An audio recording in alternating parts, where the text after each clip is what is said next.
First things first, I'm the realist. Okay. Whoever gets it, that's it. I can't do nothing about it, for real. Like, yeah. Yeah. If it even shows that it's not even showing that I'm live on my end. Oh, see, that's kind of awkward. Nice try, guys. You know what? Next time, I'll remind myself. I gotta remind myself to make sure it's open. I do. Because that's not the first time it's happened, except last time I didn't say anything about it, so nobody realized. No one actually realized. But anyways, how are you two doing? How are you guys doing? What's poppin'? How are you doing, soldier? How are you? How are you doing, smart? How are you? You know, I know that I'm gaming. What are you playing? I know there's a ton of hype around Dispatch, and like, by all means, I love Dispatch too. However, you know what? It just randomly occurred to me that maybe I should like plug my microphone in and be like bougie today. Should I try to be bougie today, chat? I don't remember where my microphone is though. I put it somewhere. I think it's still in my luggage actually. Just making sure I clock in. I appreciate you, King. Appreciate you. I'm doing great. Trolling on GTA 5. I would buy Dispatch, but Ghost of Yotai? What?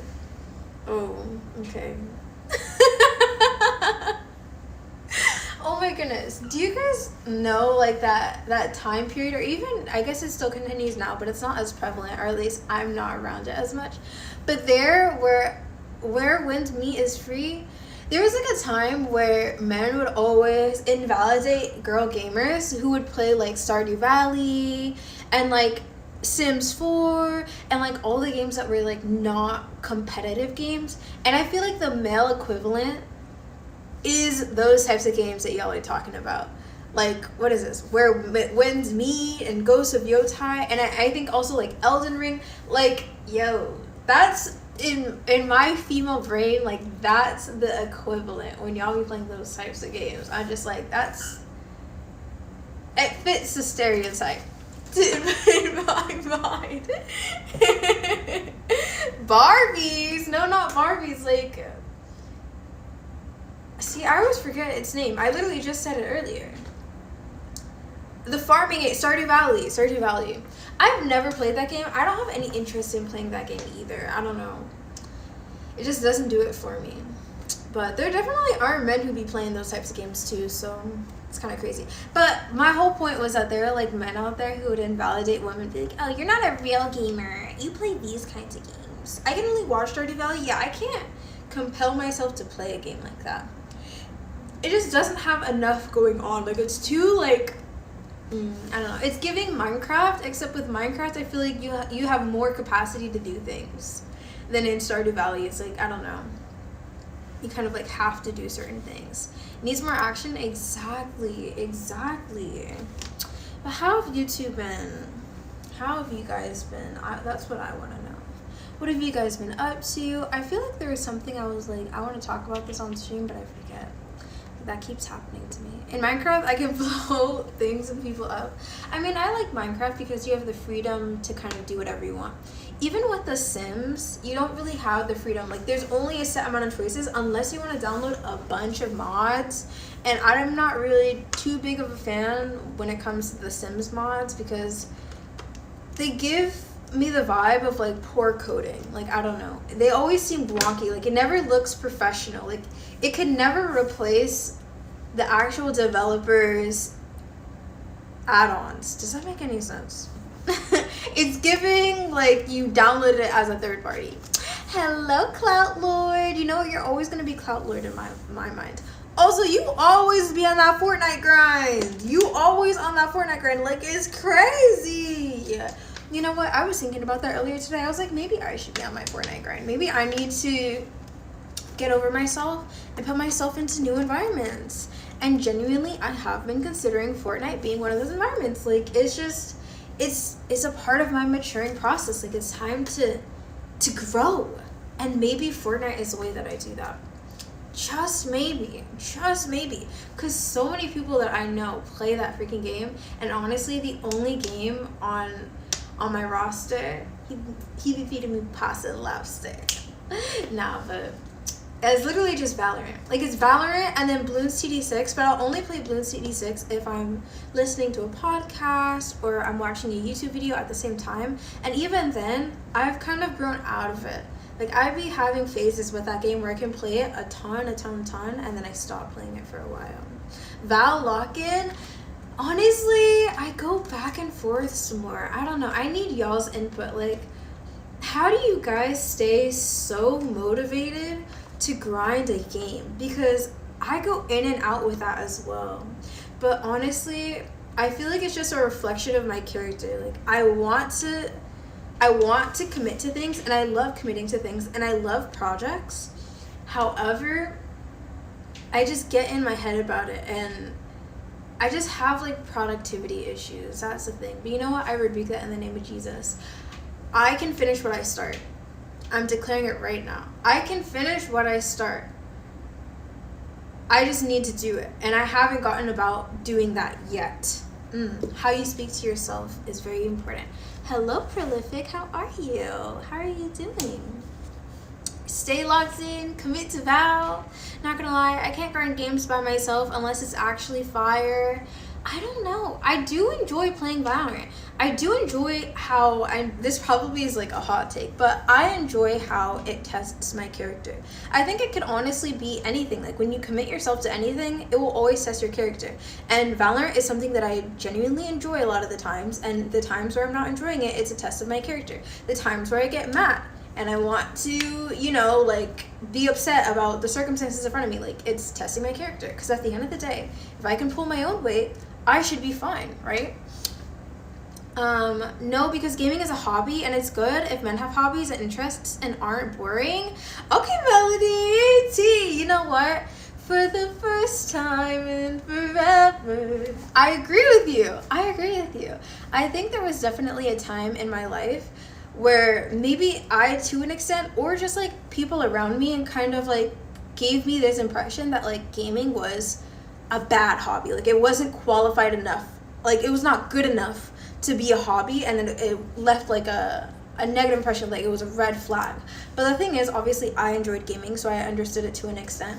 And also, I've just come to realize, like, when you get into a relationship with somebody healthily, you both are living your separate lives together. You know what I'm saying? So, like, it really doesn't matter what he spends his free time doing, as long as it's not compromising the quality of the time that y'all spend together. And that's just it. You know what I'm saying? Like, so if his hobby is gaming or cooking or whatever it is that he's super focused in on and dedicates his time to, like, anything you put your mind to can be fruitful. Like, I want to use the word labor because, in a way, like, it can arguably be labor. Obviously, when we think of labor, we think of, like, blue-collar work, which is good as well. Love me a blue-collar man. But, yeah, like, anything that you put your mind to and, like, put effort towards and you're pursuing and trying to get better at, I feel like that's just reflecting onto your character and the bigger picture. And it's just good to set your mind to things. Like, it could literally be anything. Anybody could argue that anything is a bad hobby, and you can argue, oh, sewing is such a bad hobby. Oh, you're just wasting so much time doing that when you could be doing other things, like, or reading books. People back then, before it was gaming, I'm pretty sure it was book reading. Like, oh, you always have your nose in a book. You're always reading all the time. Nowadays, we see that, oh my gosh, you're so good. You're like, you read books all the time. Like, that's so good for your intellect. There's so many positive attributes because it's like give or take, you know what I'm saying? Like, in a way, all hobbies are good hobbies as long as you're committing and, like, you know, doing it to the fullest of your ability. Hi, Ooter. Yes, that's why I like Val, and that's what makes me commit to it. Yeah, I just go back and forth though, Prolific. I go back and forth because part of me is like, I really enjoy this game. It really tests my character, you know, and I feel like I've, like, grown as a person with that game, and I've mentioned it before, but people always look at me like I'm crazy. But it's like I've genuinely been able to apply things in Valorant, or things. It's not even really about Valorant. It's just like about how everything that you do, like how you do one thing is how you do everything, and it's just very evident where my character falls short when I'm playing that game. And it's also really evident the opposite, the inverse. Like it's very evident to me like where my character shines when I'm playing that game. Like it just, that game, that setting just makes it very obvious where what things I need to work on, if that makes sense. So, but yeah. So I do enjoy that game, but it is a huge time commitment, and I don't know, every time that I start getting getting into it, then I just start slowing down, like, oh, well, maybe there's something better I could be doing, or something more efficient, or something that's more worthwhile. But at the end of the day, we're living life for the first time. You know what I mean? Like, not everything needs to be perfect, especially me as a woman. Like, not everything needs to be at 100% capacity every single day. Like, I'm not a man. I don't need to work like a man. I don't need to be doing anything. Like, God has me covered. No matter what I do, I will be perfectly fine. And that's just the luxury of being a woman of God and surrendering my life to God. Like, He's taking care of me. So I just have to transfer out of that fend for myself mentality. Like, I am being pampered, so act like it, girl. Like, you're good. You're good. I was just talking about you. What? Just me? Girl, Melody, you be gaming too, though. Because someone was lying, and I was calling them a low-quality man. Who was lying? Oh, you were saying earlier. You're talking about me. That's crazy. I would troll a lot on Minecraft. Minecraft is definitely a game. It is definitely a game. I do be getting bored of Minecraft, though. It's one of those, like you have to make your purpose on Minecraft, I guess. Like, you have to, like, make a project, if that makes any sense. Like, it's not one of those games that have, like, a set goal. Like, of course you could beat the game, but that's not...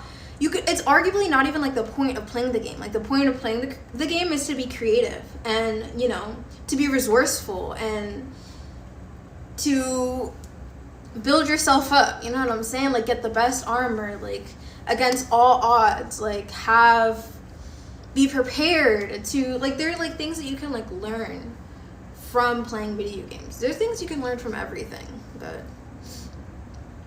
Would you marry someone who's a pro gamer? I think it would be really hard. Really, really difficult to marry a pro gamer. I cannot lie. And I don't know if I'm built for that. Because me personally, like, I don't even want my man to have to work forever. And I've said this before. And it's not like I have, like, a timetable for that, but it will be something that I expect if this is going to be my husband. Like, my boyfriend, okay. But, like, if he's, like, proposing to me, if we're taking this seriously, it's like, to be a pro gamer, it's like, there's just so many, like, you're traveling, you're spending so much time, just, like, it's really hard to have boundaries. It's one of those jobs where it's really, really hard to have boundaries, and it's really hard to say, okay, I'm gonna stop. Because, especially even just streaming, you know, I used to have that problem, and to an extent, like, I still... No, honestly, I feel like I've recovered a lot from it. But it's like, because you always have access to your computer, there's, in a way, no excuse not to game. You know, there's no excuse not to be practicing. There's no excuse not to be working. And it's like, all of your time is up for grabs as well. Where it's like, you can't say, oh, well, I'm busy right now. Like, no, you can make yourself available because you're on your computer. You know what I mean? Like... I don't know. It's just definitely a tough industry, and I don't think a lot of people acknowledge that. A lot of people see it like, oh, it's just gaming for a living. Like, if I were to think of, like, their idea of gaming for a living, honestly, I would think of streaming, because, you know, you can just go live whenever you want. But to be a pro gamer, like, you're playing for hours and hours and hours, and you're doing the same thing over and over. You're staring at the screen, like... I don't know, it gets to you. It definitely gets to you. So I don't think that I could do a Melody. I really don't. I really, really don't think I could. Unless he retired early. But yeah, at the end of the day, I don't really care what job he's working. As long as in the bigger picture he has goals for himself outside of trading his time for money. And yeah, that kind of jazz. Gaming is fire. I do enjoy gaming. 5 minutes ago. Oh my goodness, girl. Oh, I'm loving all the stuff I'm seeing on TikTok. Is that game really that game does not look fun to me. That game does not look fun to me. F goals, I'm trying to hit the lotto today. There are people who have studied the lottery and been able to accurately guess the winning numbers and have done that, but obviously it gets shut down every single time. Like, they change it every time that happens, but that is a thing. I used to there was like this gas station where this guy, this older man, he would always come in and he won the lottery once. Or it wasn't like a huge prize, but he won like hundreds of thousands of dollars. And since then he's been constantly like getting lottery tickets like all the time. And he understood, like, over the years he like understood the numbers, and he would be like, oh, I want to make sure that I get the 43rd ticket, like, save the 43rd ticket for me, even though obviously what does that even mean? I don't know, but it's like we would get a set amount of tickets, scratch off tickets for like each individual thing, and he'd be like, oh, I need the 43rd of this and the 72nd of this and the second one of this. Like, he would request the one in line. Does that make sense? Makes sense. It was kind of crazy. Like, I don't know. And it was all based on like hypothesis. Like, of course he never knew for sure, and sometimes he would be wrong, but a lot of the times he would win something, even if it was a little. I won like 6K once. Now my hopes are up. Don't become him, soldier. Don't become him. I mean, be him, like him, but like not him though. No, I don't know. I feel like the more that I learn about money, the more important it is to me to be with a man who has financial literacy and or is willing to learn. Because, I mean, I don't expect him to know everything and to be perfect, but it definitely is important. A lot of the times, somebody who is living paycheck to paycheck isn't living paycheck to paycheck because they're not earning anything. It's because they're burning through their expenses constantly.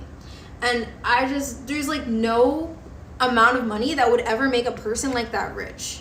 You know what I'm saying? It's like, no matter how much money you're making, you're always spending just as much. You're always living paycheck to paycheck. You know what I mean? Like, I don't know. So financial literacy has just been something that's so important to me. Also, the more that I learn about money, the more feasible it seems. Like, because money, like, there are infinite amounts of ways to make money. You could literally make something up, and I promise you, people can, like, it's possible to make money from that. You can make money from your money. Okay, that's what investing is. Stocks are. You can make money from other people's money. You can make money off of the idea of the potential to give somebody money. You can make money off of that. Like, isn't this crazy? Like, there's just so many ways to make money. It's just insane. And I love it. I love learning about this. Hello, Bao. How are you? How are you doing? Happy to see you here. There's a movie about people calculating the lottery numbers. I remember there was this movie about the casino, and they would like go into the casino and they would win really big, and then they would like run out. Like, they were like cheating somehow, like multiple of them, and they were pretending like they didn't know each other. They were all undercover, and they were giving each other like hints and signals in order to make sure that they won the game. And then they would just like travel from casino to casino, which is kind of a crazy concept, but it's definitely possible. Definitely freaking possible. Also, on Twitch, I saw this ad, and it was for an app where you can send and get money, like kind of like Cash App. You can like send money to people and you can receive money, and you can transfer your money into cryptocurrency. And I'm like, wow, like, this is genuinely like the time that we live in, and it's just true. You know what I mean? Like, this is the future. Like, we don't have physical cash anymore. Like that's kind of, I won't say extinct because I don't think it's going to disappear like instantly, but it's just less and less valuable. And with money becoming a virtual asset, it's now uncapped. You know what I mean? Like it's unlimited. Like it's coming out of thin air. You know what I'm saying? It's just like, I don't know. Like it's just unlimited. Like, isn't that crazy to think about? I'm blessed. Can't complain. How are you feeling? I'm doing well. And you know, I'm happy to see you here. What have you been up to? What have you been doing? I'm literally just shooting a bunch of random ideas about money because I don't know. I like the concept of money too. Like, I'm glad that we don't live in a society where we have to trade or barter things. That sounds so annoying. Like, imagine I'm like, oh, I want some food, but everybody around me wants to trade a vacuum for food. I don't have a vacuum. Now, how am I going to get a vacuum? Oh, well, if I want to get a vacuum from this person, they want a painting. Okay, but I don't have a painting. Like, that's just so annoying. Like, isn't it such a blessing in disguise that we have, you know, a currency, like a way that we could trade value for value without actually having what they intend to use that money for. Like the money itself doesn't have the value, it's about what you can get with that money. It's like $100 worth of stuff. That's what they're trading for. The concept of getting that, like, you know what I mean? It's just amazing. I don't have a problem with society, honestly. Like, the more that I think about it, like, I say society, but really I mean, like, the structure. Like, the fact that we live in a civilization. The fact that we're not out in the woods and scavenging for meals. Like, the fact that there are, like, stores and places that we can go, and the fact that we can get, like, services from other people. Like, isn't that so amazing? The fact that we're not alone in this, you know what I mean? Like, we're not defenseless. If I wanted a house, I don't need to build a house. I could just pay somebody else to get it. Like, that's just amazing. Jerry and Marge go large? What the heck? Are you talking about The Simpsons or something? I do. You're happy that we live in a society? I've been gaming, job searching, and also meditating. Ooh. Wait, a lot of you guys are job searching. Are you job searching while unemployed, or are you job searching because you want a new job and you just don't like where you're at right now? Because honestly, both are pretty valid. Both are very, very valid. Oh my goodness. I went shopping, or I was taken shopping the other day, and there was like a store nearby. It was like it was, I don't know what to call it. I mean, yeah, it was kind of like a grocery store. And I mean, I'm new to the state, so I hadn't ever heard of that grocery store. And I went in, and they had just like a bunch of food in there. They had produce and like a whole bunch of other stuff. And I was like, oh my gosh, I had no idea that this was here. And honestly, it's pretty close to where I am now. Like, it's still kind of like a trek away if it were to be snowing. But the fact that I know that it's there, I feel like, I don't know, it makes me feel better that there's something that's within distance, because the the delivery fees here are just insane. So the idea of, like, worst comes to worst, being able to just like walk to a place nearby is really comforting. I just love God, you know. But yes, meditating is also crazy. You need to put me on, Fowl. You need to put me on to the meditation. I was actually listening to so like how do I even say this? I don't know, because I feel like it's gonna sound weird, but there is like this person who makes a lot of money and just like gives me advice a lot of the times, and like gives me insight on like that kind of lifestyle, and like, you know, how rich people think and all of this kind of stuff, all this jazz. And something that he was talking about was meditation, and how it actually really does take practice. Like, it's really hard for some people also being me, because it's like, even if you try, like, your mind will just like wander off. Like, it really does take time and effort, and like you just can't like do it overnight. Like, even just trying like to have a clear brain, like literally no thoughts in your brain, that is just so beyond me. Unemployment over a petty boss? No, I'm so sorry to hear that. That's the worst. That is honestly the worst. I'm glad you haven't given up. And I'm sure you'll find a job far better than the last one.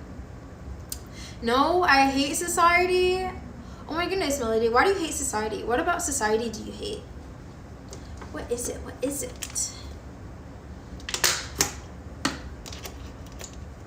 Thank you, of course. I was watching this YouTube video about this guy who was explaining how he desperately needed a job. And so he was applying to like hundreds and hundreds of places, and finally he got accepted at Taco Bell, but they were paying him like no money at all. Like he was gonna end up with $15,000 for the year. That's insane. And how he ended up getting like somebody that worked at the Taco Bell ended up like referring him to another job, and he was kind of doing like a sales position for internet, and people would come in and then he'd tell them, oh no, it was like for like a phone plan, and he would tell them, oh yeah, this is a cheaper phone plan, and most of the time people would take the phone plan. And then from there, since he was doing sales, there was somebody who was interested in the phone plan, and then he ended up being a boss of like this really big sales company, and they were like, hey, or he was like, hey, I'm the manager here and I want to invite you, and it's a 6-figure job, like regardless, like it's salary based and you get commission for every sale that you make. So it's like the salary itself was already 5 figures, and then if he were to make commissions, which of course over the course of an entire year you're probably going to make like at least some commissions, so it was kind of guaranteed 6 figures, and that he worked that job. And I just think it's so crazy. Thank you for taking attendance. I got you in my ear though, Daisy. Thank you. Appreciate you, soldier. People. But Melody, I mean, yes, I understand what you mean, how people are a part of society. But when I refer to the word society, I'm speaking about the fact that we have a structure. Like I said, like a civilization. Like that there are structures in place, and we're not just out in the wild. Not really about like society as in the people living within the society. You know what I mean? You already know. Maybe you can get a streak. Tab, beautiful. Thank you, Noonie. I appreciate you. Appreciate you so much. But yeah. And I just think it's such a small world. It's such a small world. Anyways, he ended up working that job for like 6 months, and he quit because he didn't have it within him to be doing cold calls and calling people who didn't want to be called, and trying to convince them and haggle them to invest in something that, you know, they didn't really want or couldn't even really help them. Like he was explaining how a lot of the times people wanted refunds and they were unhappy with the service that they received. And honestly, it just makes me think, like, how do people live with themselves being able to do that? I'm not really one of those people who think that all sales jobs are sleazy and they're bad people and whatnot. But when it comes to doing sales, when you're aware that what it is that you're selling is a faulty product or that nobody is genuinely interested in, like, how do you even get yourself to keep going, bro? Like, I don't know. That's just too much. Like, I couldn't do it. If I know what it is that I'm selling someone or trying to sell somebody on is no good, and I'm trying to get them to spend money on something that I don't even believe in, it's just crazy. I couldn't do it. It just takes a different type of person to be doing something like that. But I do think that the skill of sales is really important, and honestly, I think it's a skill that everybody could benefit from and everybody can obviously monetize. It's because they want motion. Melody, what's your definition of motion here? Because I think we have a different definition of what motion looks like for real. But yes. Oh my goodness. She gonna make me lose my mind.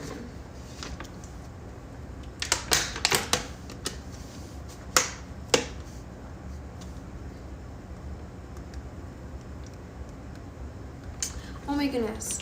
Right before this, I was watching a playthrough of, oh my gosh, why did I forgetting the name? Amanda the Adventurer, that's what it is. I was watching a playthrough of Amanda the Adventurer, and honestly, like, woo, that game got lore to it. If y'all haven't looked at that game, I don't even know if I can recommend it because it has a lot of like demonic undertones. I can't even say undertones, like it just is demonic. And like with those kinds of games, it's kind of, I don't even want to say a coin flip, because at the end of the day, they still had to have researched something for that to be the case, or for that to be integrated into the game. So it's just like not good. Like a lot of the times you have to be really careful what you listen to, what you're looking at. Like, you never know. You never know. Motion is what the hustlers have. Melody, do you want to be a hustler? I don't want to be a hustler. I used to want to be a hustler. I think hustle culture is definitely glamorized, but it's not glamorous at all. Like, I don't want to be a boss babe. I don't want to do none of that. It genuinely only hurts every party involved. Like, it hurts everybody except the person that you're hustling for. And 9 times out of 10, it's not actually even for you. Hustlers are never content, never satisfied. It's always just work, work, work. And yeah, you can just never be happy that way. And these are getting money and like being successful and progressing in life. Sure, you can argue that, but I wouldn't consider success constantly being work-minded and having no life outside of work. Like, when I think of a hustler, I think of no work-life balance. It's just work. Like, work is your life. There is no work-life balance. And it's just you're constantly looking to strive for more. And I do think that it's valuable to strive for more. I do think that it's valuable to, want to progress in your career, whatever that may look like. But I don't know.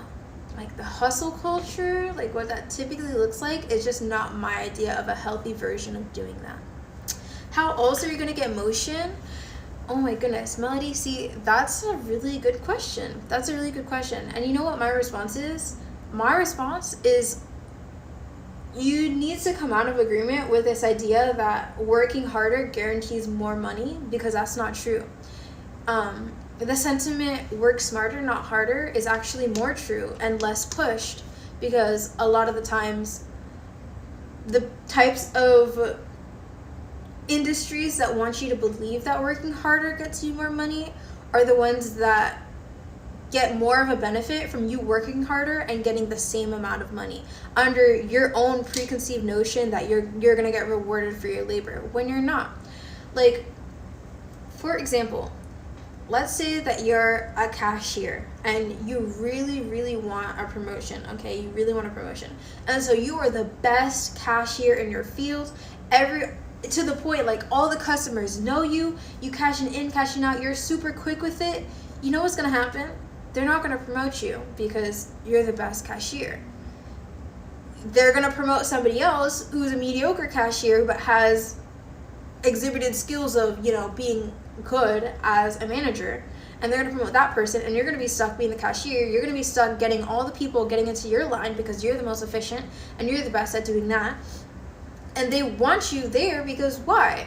Because you've made yourself like good at that. Doesn't make sense that you've typecasted yourself as the best cashier.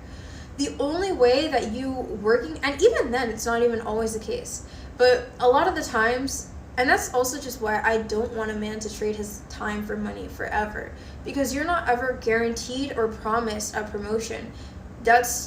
And it wouldn't benefit them to promote you and lose you as a cashier when you are the strongest cashier that they have. You see how that works? So they can, and especially a lot of the times, people who are like, oh, let me work harder, they will not only be the cashier, they're also being the manager, but they're being paid as a cashier because that's their role. And they took on themselves, oh, I'm going to show them that I could be a good manager, so I'm going to be managing people, and nobody asked them to do it, and they may be doing it really well. But guess what? Now they can see, oh, I can pay them a cashier's pay, and they're going to do half of the managing. So I don't even need to worry about hiring them as a manager and paying them more. Why should I? Because they're being both a great cashier and a great manager for that same pay. Why should I do that? And it's true. That's why it's really important, like, for us to know our value and understand how other people are perceiving that value. Because when you are if people are treating you a certain way, you cannot prematurely reward them for, like, potential. And that goes both ways. You can't show, oh, well, I have the potential to be great, so I'm just going to show you. Or you have the potential to give me a raise, so I'm going to show you that I deserve it. Let me prove to you that I deserve it. No, like, work in what they Like, work in the box that they've given you, type B. Like, respond to reality. Respond to how it is that they're actually treating you. Not how they could treat you. Not how they might treat you. Like, none of that. They're being taken advantage of. Honestly, Melody, I would argue that that's not even the case. And the only reason that I say that, Melody, is because nobody asked them to be a manager. You know what I'm saying? Nobody came up to them and said, oh, you need to work as a manager and I'm not going to pay you. You did that yourself. Like, the cashier did that themselves. They are making the active choice to do that. And you can't do things expecting somebody else to respond in a way that benefits you. You can't overextend yourself for the hopes or the expectation that somebody else will overextend themselves as well, or reward you for that. And that's kind of the concept that I speak about when I say, like, don't reward a man prematurely in a relationship. Hi, Robo! But yes, if your job title is cashier and you, with your own free will, decide to take it upon yourself to be running the entire store, I can't even argue that's you being taken advantage of. Because again, you chose your free will to do that. Nobody's asking you to do that. You're choosing to do that. You know what I mean? And it's like, are they benefiting from it? Sure, they are. But you're still the one actively choosing to do that every single day. That's why you need to have boundaries. That's why you need to only respond to reality. Only respond to the fact that you are a cashier and you're being paid this, this, and this. Like, these are your responsibilities. Don't entertain, like, a potential or the hope for something better. Like, no. You're just not there yet. And I think that's a really big place that a lot of women fall subject to, where they have these preconceived notions. Oh, well, if I cook for him, and if I clean up his house, and I clean up his room, and if I do all of these wifely things, then he's going to see, oh, I'm a wife. And therefore, quote unquote, promote, right? Because we're making a parallel to the workforce. They're going to promote me to being a wife. But why? Because he only needed to treat you like a girlfriend, and you're already treating him like a husband. So why would he need to, like, promote you like that? He doesn't, right? And a lot of the times we argue, oh, he's taking advantage of me because look at everything that I'm doing for him. You're, of your own volition, of your own free will, are deciding to do this, and this, knowing that you're a girlfriend, knowing that he never promised you marriage, he never promised you a ring, he never said, if you act like a wife, then I will wife you up. Like, no, he never said any of those things. So is he really taking advantage of you? Or are you pushing your preconceived notions and your, like, underlying, like, you put this underlying obligation over him to act in a way that best benefits you? Like, it just doesn't work. So that's why I'm like, girl, they better have it. They gotta have everything together, bro. Like, if he wants X, Y, and Z, then you need X, Y, and Z. And the thing is, a lot of men already think like that. A lot of men don't need to be told what it is that I'm saying. It's just that women tend not to think like that, and I'm not sure why. And I mean, I say that, but I'm also referring to me as well, because I never used to think like that too. I want A to Z. Hello, Muggy. How are you? And how are you doing as well, Robo? I don't know if I asked you or asked how you were doing, but how are you? I saw that you were Ascendant, which is crazy. No, you got to Immortal. You got to Immortal. And you know what? I called that. Bro. I was like, oh yeah, okay, this radiant, whatever. Like, he's literally immortal. And you're like, no, look at him now.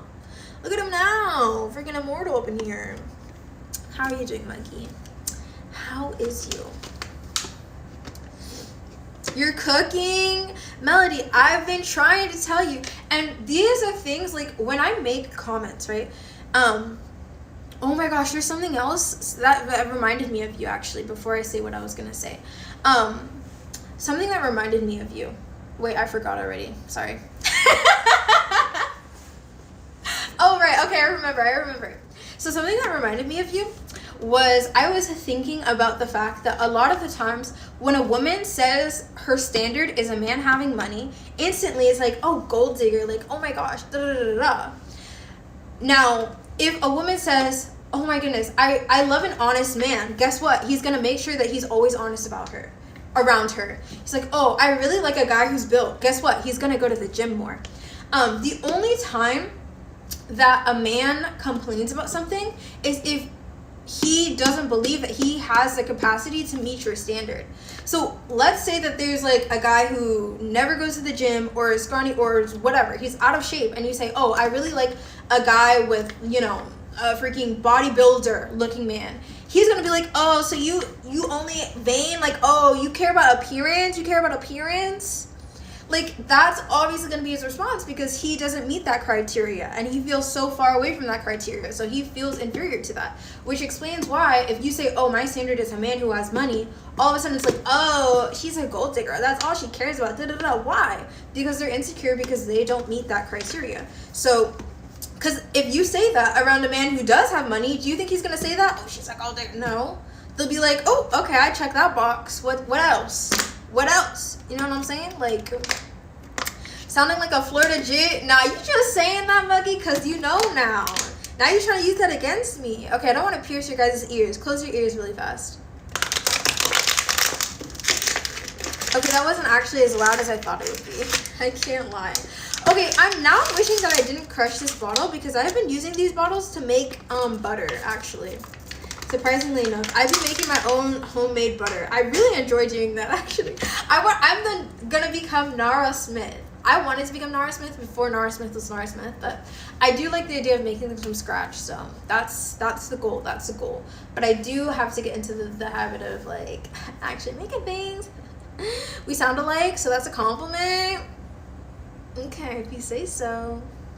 Why did that remind you of me? Because I understood, from what I understood, Melody, is the moment that you hear me, or at least in the past, the moment that you heard me say anything about money, that was instantly where your mind went. Your mind went to the ultimate extreme. Oh my gosh, like, you don't just need to focus on money. Like, there's more to life than money. And it's like, it's just not that serious. It's just not that serious. Something else, what I was going to say before I was going to say that is, see, I forgot again.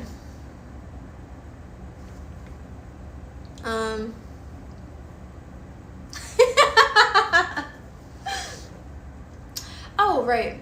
The fact that it was just something along the lines of the fact that you don't really need to be explaining this to a man.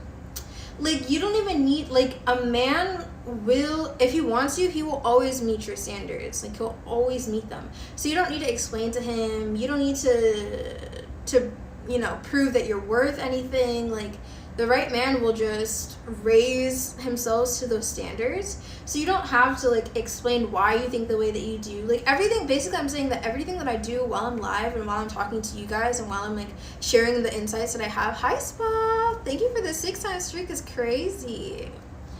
Like, you don't actually need to go over any of this stuff. Like, these are inside thoughts, basically, is what I'm saying. These are definitely inside thoughts. But yeah, for sure. But I love men. I love men, like manly men. Like, I'm a man. Those are the types of men that I like. I really, really do. And it's crazy because it's like everybody benefits from that situation. Like, when a woman is like fully into her femininity and a man is fully into his masculinity, it's like they just like enhance each other, bro. Like, I just wish you guys could understand what it is that like that, what that experience is like, bro. Because a lot of the times, like, we're all mumble jumble all over the place because nobody really talks about this. 7-stream watch streak for me. Okay, but you don't be taking attendance, Muggy. Where's your attendance? But yeah, it's like y'all want to feel like the man. I don't know what that even is. It's in the rewards, like the channel points. Y'all men want to feel like a man, and by by having standards as a woman, you help the man feel like a man. Like, isn't that crazy, Melody? It's like when the higher your standards, the more the man will feel like a man. Genuinely. Because he'll feel like him. He'll be like, ooh, I met these standards. And it also reaffirms the fact that, like, ain't nobody going to, like, not just anybody can access my girl. And because he put in all of this time and effort to reach her standards, it's like, I'm not looking anywhere else. Like, everybody benefits, bro. Everybody wins. He's not going to look the other way because he understands the amount of work and time and effort, and he's adequately getting rewarded for that as well. That's an important aspect as well. It's not just having the standards. It's like the standards actually have, like, give access to you as a woman to the man. But yeah, everybody just wins. Like, I don't know. I love God, and I love the way that he designs things, and I love the way that he thinks. I love the way that he, like, structured things, and how we just have so much freedom that I feel like we don't even be capitalizing on nowadays. Like, look around. Look at this life that we have, bro. The fact that we were able to put screens on, like, pieces of metal, it's just crazy. Like, life is just so wild. All of it is just so wild. And I definitely couldn't have made it up on my own. I can't lie to you. I would not be... My creativity can only go so far. I would have never thought to give us the capacity to do everything that we've done. And we continue to do. You guys always say this is a glue stick. It's not a glue stick.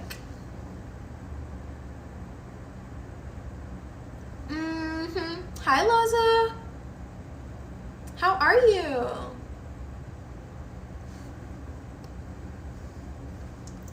How you doing? Hey, Phineas. How are you? Chat, do y'all want to get me, like, a voice acting job? Imagine, wait, what do you guys think that I would voice act for? Whoa, what's going on? Hello, Kills. Hello, Casper. How are you? Thank you for the 7 milli. Thank you, thank you. How are you? How was your stream? I'm well, Kills. How are you? A preteen cartoon. Tired nap stream. You were out here snoring on stream? It's crazy. Better now? Oh my god, not too much. Not too much on me. What's for dinner, chat? I don't know. Maybe some bread. I don't know. I don't even have bread. I love the smell of cocoa butter. Oh, then you would definitely love the smell of this. I can smell it now, literally just, like, wafting above my nose. It's definitely giving glue stick. Okay, maybe a little, but it's like a good glue stick. It's a good glue stick. Tired now, stream what up right now. They call me Sleeping Beauty. Oh, okay. Okay, sir. Damn, I missed a raid? Well, they just got here, S'more. They just got here. What up, cuz? Hello.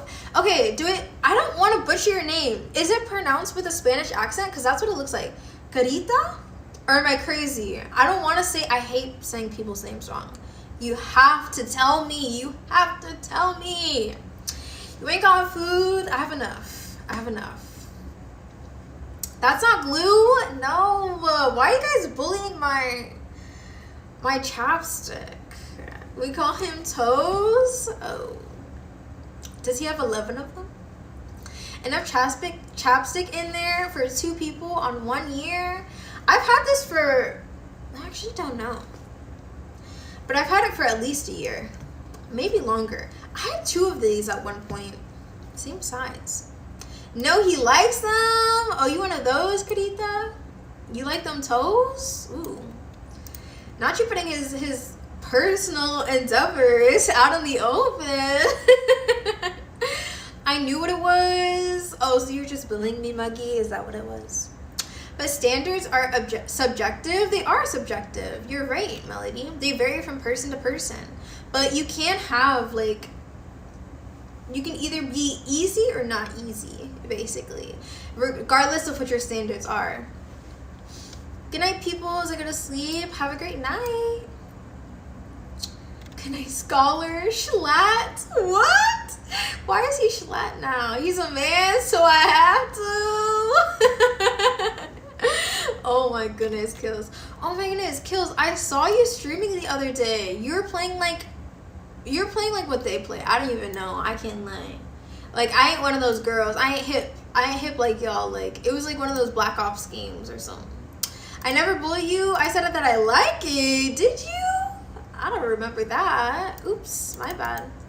The answer to the question is that it depends. If you want a shooter for a good amount of the day, that's a red flag. Really? League of Legends is a big red flag. Honestly, I kind of agree. If you do spend like your whole day on League of Legends, if that's your game, oof. Rivals, no self-love.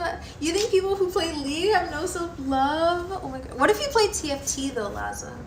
I played Rivals and COD. See, I knew it was Call of Duty. Wait, so does that mean that I'm a red flag? I mean, I don't play all the time. See? I don't know. I mean, I've just never played it, but I've never met a green flag who plays League of Legends. You're the first, Kills. You're the first. But also subjective too. Yeah, that's what you said earlier. Love cocoa butter 2 minutes ago. What? Okay, you did, but I was talking about like the other day. Like when I first pulled this out, everybody was like, that's glue. Why are you putting glue on your lips? What if it's their job then? Well, I already explained that. That like, I don't think I could do it. I'm not built for that. If you're gonna do esports, like pro gaming for a living, like that's, yikes. Like you're just never gonna be around. TFT, you're doing your best. I'll take that. COD is a red flag if it's the newer ones. Ooh, is it really? Ooh. See, I'm not on that side of the gaming spectrum, so I really wouldn't know. I'm just saying League in 2020s? What? Isn't League only, when did League come out? Did it come out in like 2008? I don't know. I'm just saying random numbers, I can't lie.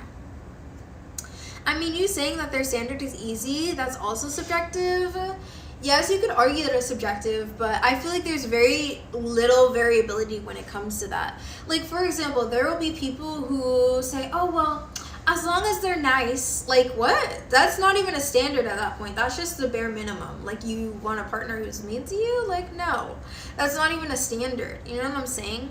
It's like they have to be, like, legit. Like, if they're legit, then sure. I think that you have an adequate amount of standards. If your standards are literally like basic requirements in order to be in a functioning relationship, like, oh well, he needs to be able to work out arguments with me. Like, of course he does if you're dating him. Like, what? That's not even a standard. Like, that's just an expectation. That definitely wasn't me. Okay, I'm sorry, Monkey. Man, Killa is as red as it gets. Oh my god, Kadita really coming for you. Killa is a #1 Unreal player in Fortnite. Dang, everybody's out here playing Fortnite. I need to get on my Fortnite grind. I don't know if my motherboard can handle it though. That might have to be like an after getting my GPU activity. Cause my freaking motherboard is like overheating every 2 seconds. Like I couldn't even play Valorant earlier today. Like it was just like, that might have just been like an internet. I don't know what it was, but I was just lagging and I just couldn't. I had to close that freaking game. But pro gamer is the same as a job. It is the same, but it's a specific type of job. Like, for example, Melody, I could never be with a man whose job was to travel all the time. Like, I couldn't do that because when I'm married to you, you're not even around. I couldn't be with a man who is in the military. No, I could not do that. I would not subject myself to that. It came out about that time. Okay, so I'm not crazy. Who plays that game? The Kills, I thought you played that game. Gaming is only a red flag if they aren't taking care of responsibilities. I think that that's true. I think that that's very, very true. But yeah. I would agree though with Laza, the fact that like what games you play does reflect onto your personality, but at the end of the day, it just depends on if you fit the stereotype of the type of person to play that game. Like, for example, a lot of people hear me say Valorant and they're like, Valorant. and they have like a specific idea of who I am. But I feel like a lot of the times I don't play Valorant like the average or like the stereotypical Valorant player, you know what I mean? And I don't fit into that stereotype. I know people who host and do commentary for esports. For sure. I don't know how they do that, to be honest. I feel like I could, but I wouldn't want to. Like, I feel like I would be genuinely so bored. Like, I need to know what goes on in their mind. Because I feel like in my mind, I'd be like, oh, I need to get hyped for this part. Like, I would just be bored out of my mind, being like, oh, and look at that. Oh, my goodness, she got the shot and da-da-da, and he's going left. Oh, and he doesn't get it, and they grab the spike, and they da-da-da-da-da-da. Like, ugh. Whatever. And just watching so intently so that you can comment on everything as well is just too much. As long as they're breathing, see, like, that's not even a standard. But Melody, there are people who genuinely say that. There are people who genuinely consider that their standard. They're like, oh, well, as long as they like me. That's not a standard. That's not a standard, bro. Like, what are you talking about? That's just like a requirement. Like, you can't be, no, that's not a standard. Like, that's literally a requirement. Like, it literally is not possible unless that is the case. It literally would not work unless that is the case. What if they're not alive? Then it's no longer applicable, Melody. It's no longer applicable. And that would be really sick and twisted. So they have other concerns that they should be worried about. For reals. Let me go here. Hi, Maple. How are you, cutie patootie? How are you doing, Queen? Woo woo. But yes. You know what? I'm curious. How many of you guys are investing? How many of you guys are investing? Or how many of you guys are not investing but plan to invest later? Okay, I'm yawning. I'm okay, currently sick. How are you? I'm doing well. Me? Melody, you plan to invest? What do you plan to invest in? Are you a chronic gamer? I don't know if I should respond to that because you can't even spell my name right, for real. Yeah, I'm not going to respond to that. I'm investing myself, tea. But that isn't really the type of investment I'm talking about. I'm talking about monetary investments. Like investing in a stock. And I'm going to invest in you, girl. Why are you going to invest in me? Why are you out here trying to invest in me? I fat fingered the S? Well, then you can send it again correctly. This sounds pretty simple. I mean, unless you don't want your question answered. Answered question? A answered question. Or your question answered. You know what? Now that you're here, Jamila, I keep going back and forth as to whether or not I should even attempt to stream on TikTok. Technically, I can. But I can't do them at the same time. So, it's just a little different. So we can get good returns when you get famous and forget us all. Why does everybody say that? They always say that, they're like, oh, Daisy, just keep streaming. You're going to get big. Okay, thank you. And they're also like, oh, you're going to forget me. You're going to forget us. Like, why would I? Why would I? I feel like that's like a reflection on like your own personal self-importance. Like, do you really not find yourself that valuable? Like, you see yourself as like forgettable to that extent? You know what I mean, Jelly Bean? Like, I know ain't nobody gonna forget me. Even if I'm a chatter, I know they be remembering me. I know I leave my mark. Y'all should be walking around the same thing. Like, yes, absolutely. I'm Melody, yes. Every time I enter a chat, they gonna remember me for sure. Like, what? Are you a chronic gamer, Daisy? I'm not a chronic gamer. I honestly wish I had more opportunities to game, but at the same time I don't. Because I do like the idea of being productive, but I also think that it's a really good way for me to not be hyper productive. I don't know. You definitely should. That's where I came from. I know, Jamula, I know. But the thing is, I won't be able to stream at the same time. So then I would have to do twice the amount of streaming. Like, they did me dirty, Jamula. They did me dirty. You're going to forget and switch up on all your day ones? Yeah, I think you're just projecting right there, Melody. I never forget my day ones. Never. I know their usernames to this day. And you know what? You know what, Melody? I'll give you this. And I can't lie. I'm gonna keep it a buck. I'm not too concerned about who was there. I'm concerned about who's still here. So it's a little different. So sure, they might have been there when I was first starting, but if they didn't follow me throughout the journey, what weight does that carry? Like the people who continuously have stuck it out with me and shown up make a far greater impact than those who, you know, were there and abandoned the process. And honestly, I feel like abandoned's not a good word, because I did stream like years and years ago, and then I stopped, and then I went back. So anytime anybody asks me when I started streaming, I always say November, because I know that they're asking to gauge like my progress. They're like, oh, how long did it take her to build her community? Because I know that's why I ask other people. Ray with the 20 milli. Ray with the 20 milli. Hello. Who's your favorite viewer? My favorite viewers are the ones who show up and support me. My favorite viewers are the ones who, yeah, they show up and they support me on and off of stream. Those are my favorites, and they know who they are, obviously.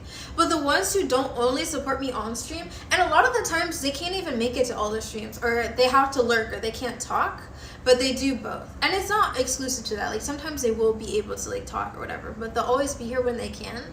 And even outside of stream, they support me. Those are my peoples, for real. If you see Daisy in a peacoat the next stream, y'all know what's up. What does that mean, Laza? What does that mean? Thank you, Ray, for the raid. What were y'all up to? I saw y'all on COD, girl. Like, what was going on? Let me close my own tab, because I have my tab open twice. Hello. Me, not y'all trying to claim that you're my favorite, because we locked in. We are locked in, kills. Me. What's up? Hi, Lou. Hello. Basically, what she's saying is me. Okay, Jamula. Hi, Cat. Who? Melody, I didn't name a person. And thank you for the follow. I got Ray's whole lineage following here. That's T. Man, I missed the stream. I don't even know what happened. Caught as a move, not gonna lie. Oh god, of course you would say that, kills. Definitely not me. At least we have an honest man. Y'all already know what I be saying about honest man. I love me an honest man. I'm sick to my stomach. What? Thank you for taking attendance, Cat. How are you guys doing? How's your Call of Duty? Girl. Thank you, Drewski, for the follow. Thank you. Was Ray treating y'all right? Was Ray treating y'all good? Don't take attendance, girl. You the only one trying to be late. You know what? I was thinking of maybe, no, because I like it as a routine. Like, y'all got to be on top of your stuff. Red, I'm a little late. Hi, Perler. How are you? It's okay. Better late than never. Ray don't even like us no more. Dang, Lou, you really gonna do her like that? Because I already know you lying. You always out here trifling. Like, don't even try it with me, Lou. I already know. I already know what timing you be on. Like, don't be trying to lie with my girl. Like, real late. Mad late for real. But yes, what's up, Didi? Hi, Willius. How are you, Will? I've been seeing you everywhere. I have been seeing you everywhere. I appreciate you, King. I appreciate you coming to my stream, telling me what's up way back when, and supporting me all this time. Because what?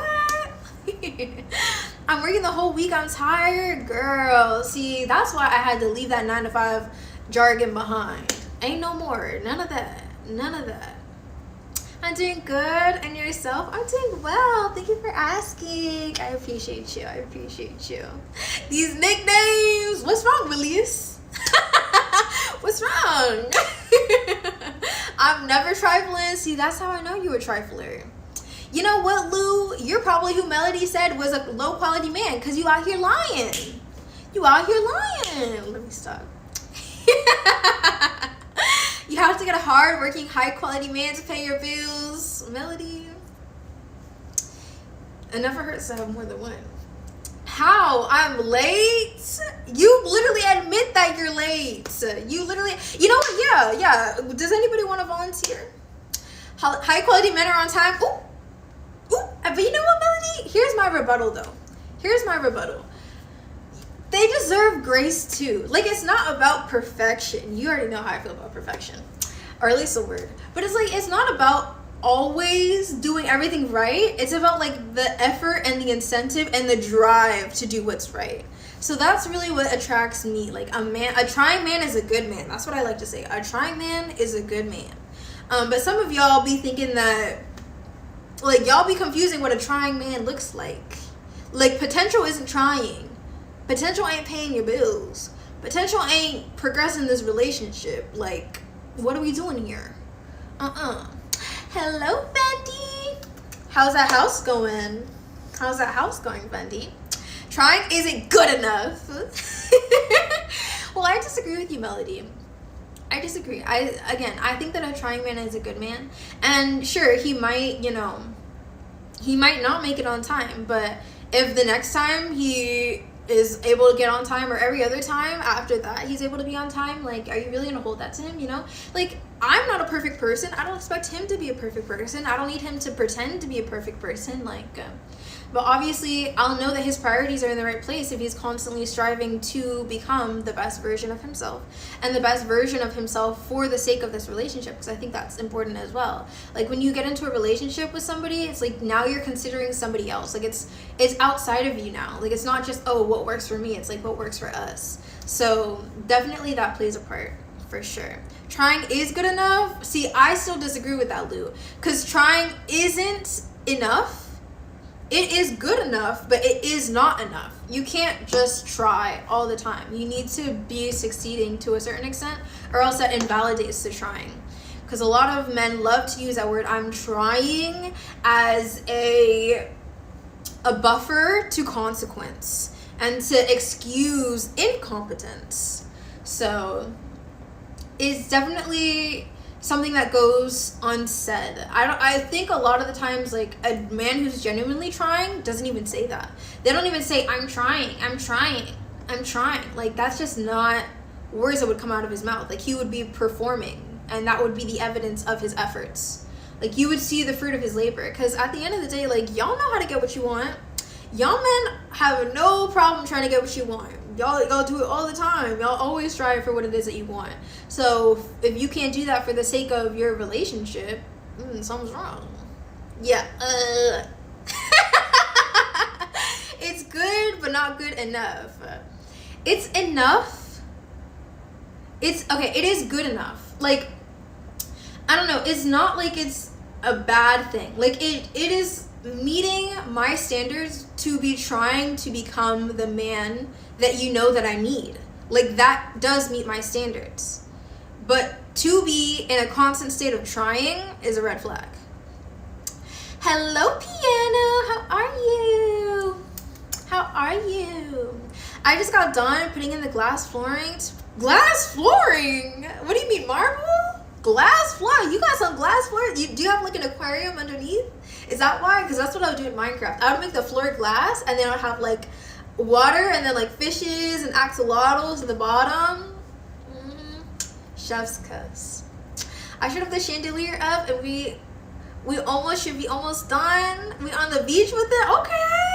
Okay, I see you. W2 times street piano. Thank you for taking attendance. I appreciate you.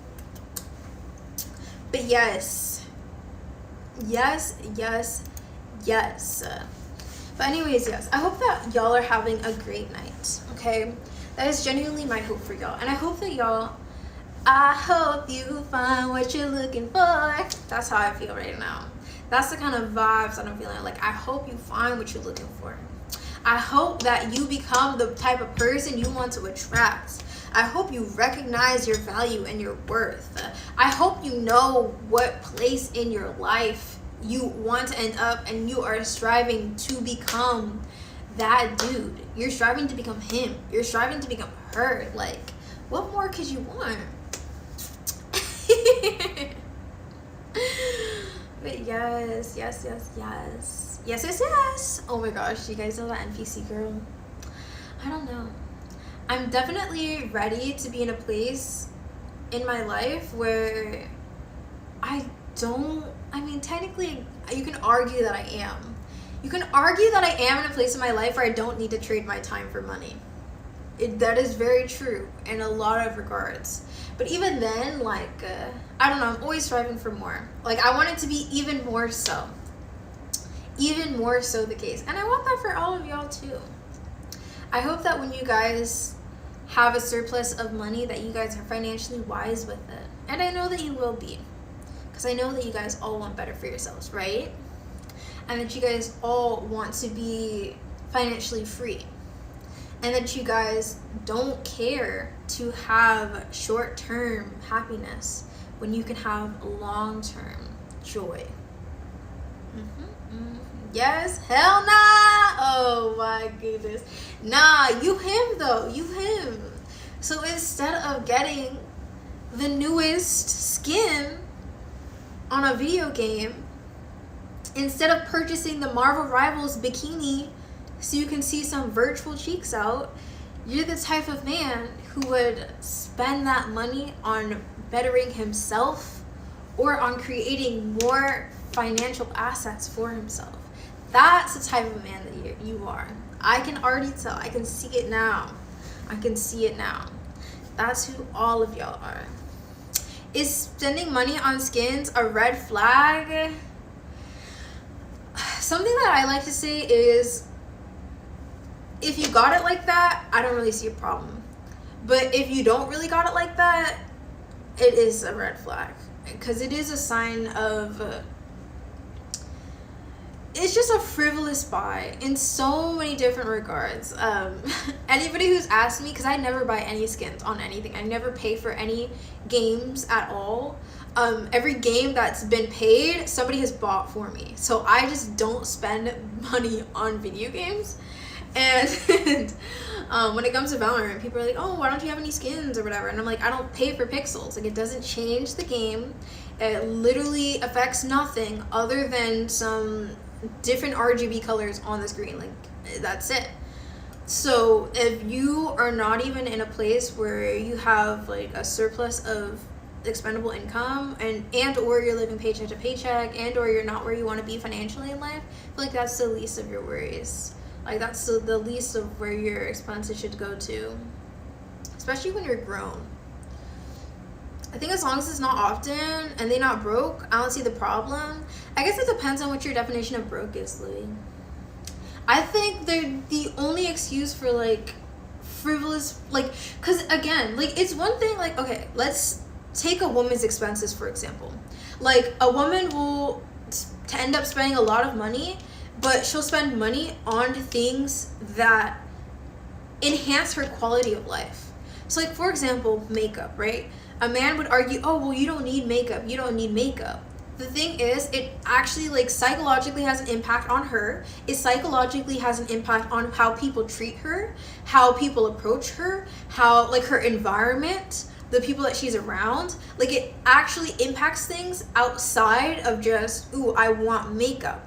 So that's like, yes, it's like a luxury purchase in a way, but it does have, there's more to it than just a luxury purchase. Whereas like a video game skin, like that, it doesn't have any impact outside of the game. If you close the game, uninstall the game, that money is gone. You're not getting that back. It didn't change anything about the gameplay. It literally did nothing except give you a dopamine boost of, oh, I purchased something expensive. And now I feel like good about myself because I purchased something expensive. It's like the epitome of a frivolous buy. It's like the equivalent of, oh, you already have a couch, but this couch is prettier, so I'm gonna buy this couch. Like, you didn't need that, but you bought it anyways. Like, it's just, you're not in a place financially to be doing something like that if you're not happy with where you are financially. Like, that's just my take on that, of course. You look like the person from Escape Room. Are they broke or are they a bum? Okay, I don't think that a bum would even have the opportunity to buy a skin on a video game. W should be buying Gucci. What's goody Daisy? Hi Maverick, how are you? How have you been? They're the same thing. They're definitely not the same thing, Louie.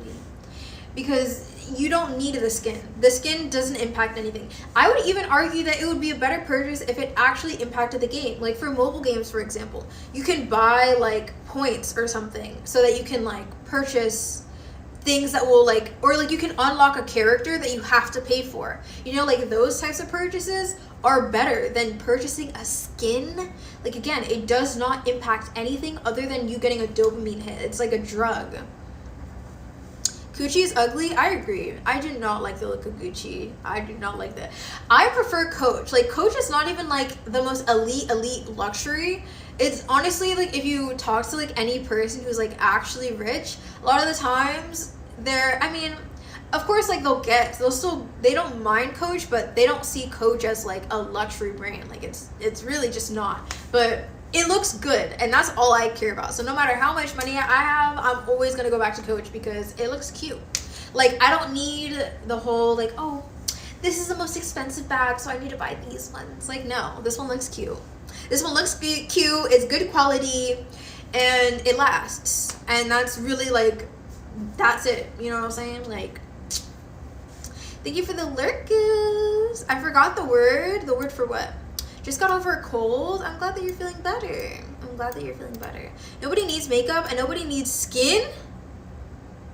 Both used to make you feel better. What? Oh, a skin. Oh my gosh. I was like, what? Because when you said makeup and skin, I was like, what are you talking about? Like skincare? Like what?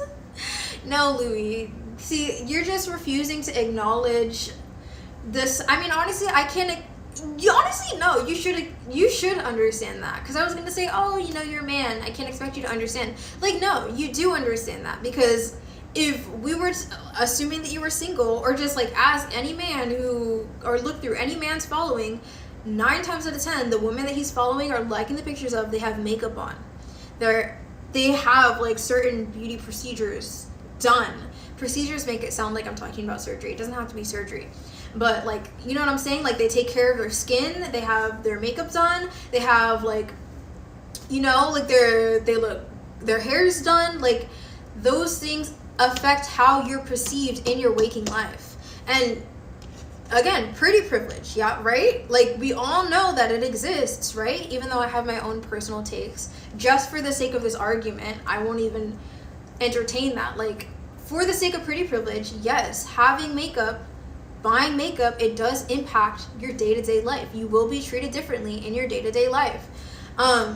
You can argue it makes a difference financially. You know how many women are paid for their beauty pageants, being a makeup artist, freaking, like there are ways to be paid for the sake of your beauty, but it's just that can't be the same said about a skin. A skin does not impact your life in the slightest at all. All it does is give you a dopamine hit for the moment that you bought it, and then after that you still want more. You're not even satisfied with the one that you got. You just want another and another and another, and all it is pixels, and once you turn off the game, it's gone. Like it's just not the same. Buying skins is materialistic. I agree. I agree. It's like the epitome of, what do they say? It's like the epitome of consumerism. Like, you're just buying to buy. Like, it doesn't change anything. Makeup does actually change things, whether we want to acknowledge it or not. But that's just the truth. Like, it elevates, it enhances, I will say. It enhances your beauty. I mean, some women use makeup in order to change their appearance. Some do it for cosplay purposes. Some do it for whatever. See, that's another way you can get paid for makeup. But either way, like, it has an impact outside of just, ooh, I bought this. Okay, that's it. Like, no. You look like Taylor Russell. Who's that? That's so goofy, Melody. Maybe. I don't know. Maybe. Sure, I'm gonna take that as a compliment because she looks like a pretty girl. She looks like a pretty girl, guys. Do I look like her?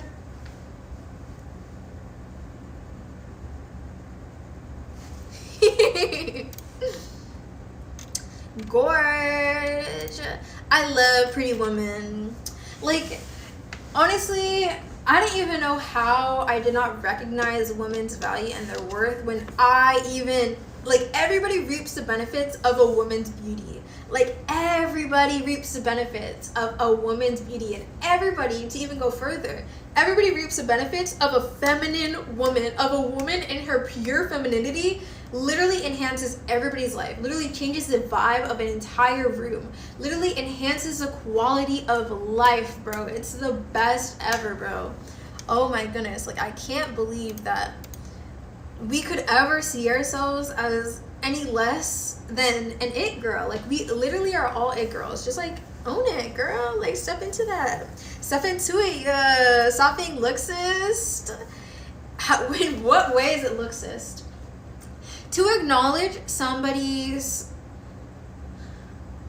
like, why can I not think of the word? But to acknowledge how great something is isn't to, I'm forgetting English. It's like, just because you compliment one thing doesn't mean like the other is false. Like, that mentality is like, oh, you look pretty today. Oh, so I don't look pretty every other day? What? Oh, I really love black people. Oh, so you hate white people? Huh? Like I said, I love men. I love men in their, like, in their masculinity. Oh my gosh, literally my favorite experience ever. Like, I love men so much. I love men when they're acting like men. When they're fully in their masculinity. Like, that's my favorite version of a man. And the same thing for women. I love women when they're fully in their femininity. My favorite version of women. And like, those women are the women who are secure. Those are the girls. Those are the girls who know what's up. They're always gonna put you on. Like, like, it's just the best experience ever, bro. The best experience ever. Those are the best people. I strive every day to become more and more like that type of woman, for sure, for real. No, well, you're entitled to your own opinion, Melody. You are definitely entitled to your own opinion. And at the end of the day, like, a woman in her pure femininity, like, they look different from woman to woman. Like, it's not to take away from, like, diversity. I mean, God created us all differently for reasons. God created us all with different interests for a reason. Like, a woman can be in her pure femininity wearing streetwear. She doesn't need to be wearing dresses all the time. She doesn't need to be, like, she doesn't need to look a certain way. It's a mindset that you're in. It's a mindset that you're in where you show up for yourself every single day, where you freaking, you know your value, you know your worth, you know how to be treated, you hold yourself to certain standards, and you hold others to certain standards if they want access to you. Like, those women, the best women. I love them so much. And I definitely I know for a fact that the more that I become that woman, my version of that woman, the more I will attract them into my life. Because for sure, as I've grown in my femininity, I've attracted a lot more women who are a lot closer to my ideal type of woman to be, like, super close to. Are you feminine? I think that I am feminine in a lot of ways, Melody. But I do think that there are some ways where I tend to veer masculine, especially growing up with like a single mother. Like, she had to be both the feminine and the masculine. And even growing up, she grew up with like all brothers. So it's like, again, there wasn't really like a feminine role model for her. I mean, she understood things about femininity, but she never shared those things with me. And not because, I don't think she was like gatekeeping it or anything like that. But it's like, it's just never something that she like went out of her way to like teach me. So those are just things that I've learned on my own, in my own accord. But definitely like becoming more feminine, and that's just something that like God imposed onto me in all of the best ways. All of those, it's done nothing but help me. And the only times where I feel bad are times where I'm not aligned with God's will. So honestly, if y'all ever see me like crashing out or crying or being upset, like heavily upset about something, I'm probably not listening to what God's trying to tell me to do. I'm probably rebelling with God, because genuinely I feel like everything goes right. Like, nothing truly goes wrong. Nothing's truly outside of my control. Like, nothing is truly bad. There's always a benefit to everything. And honestly, I can explain why.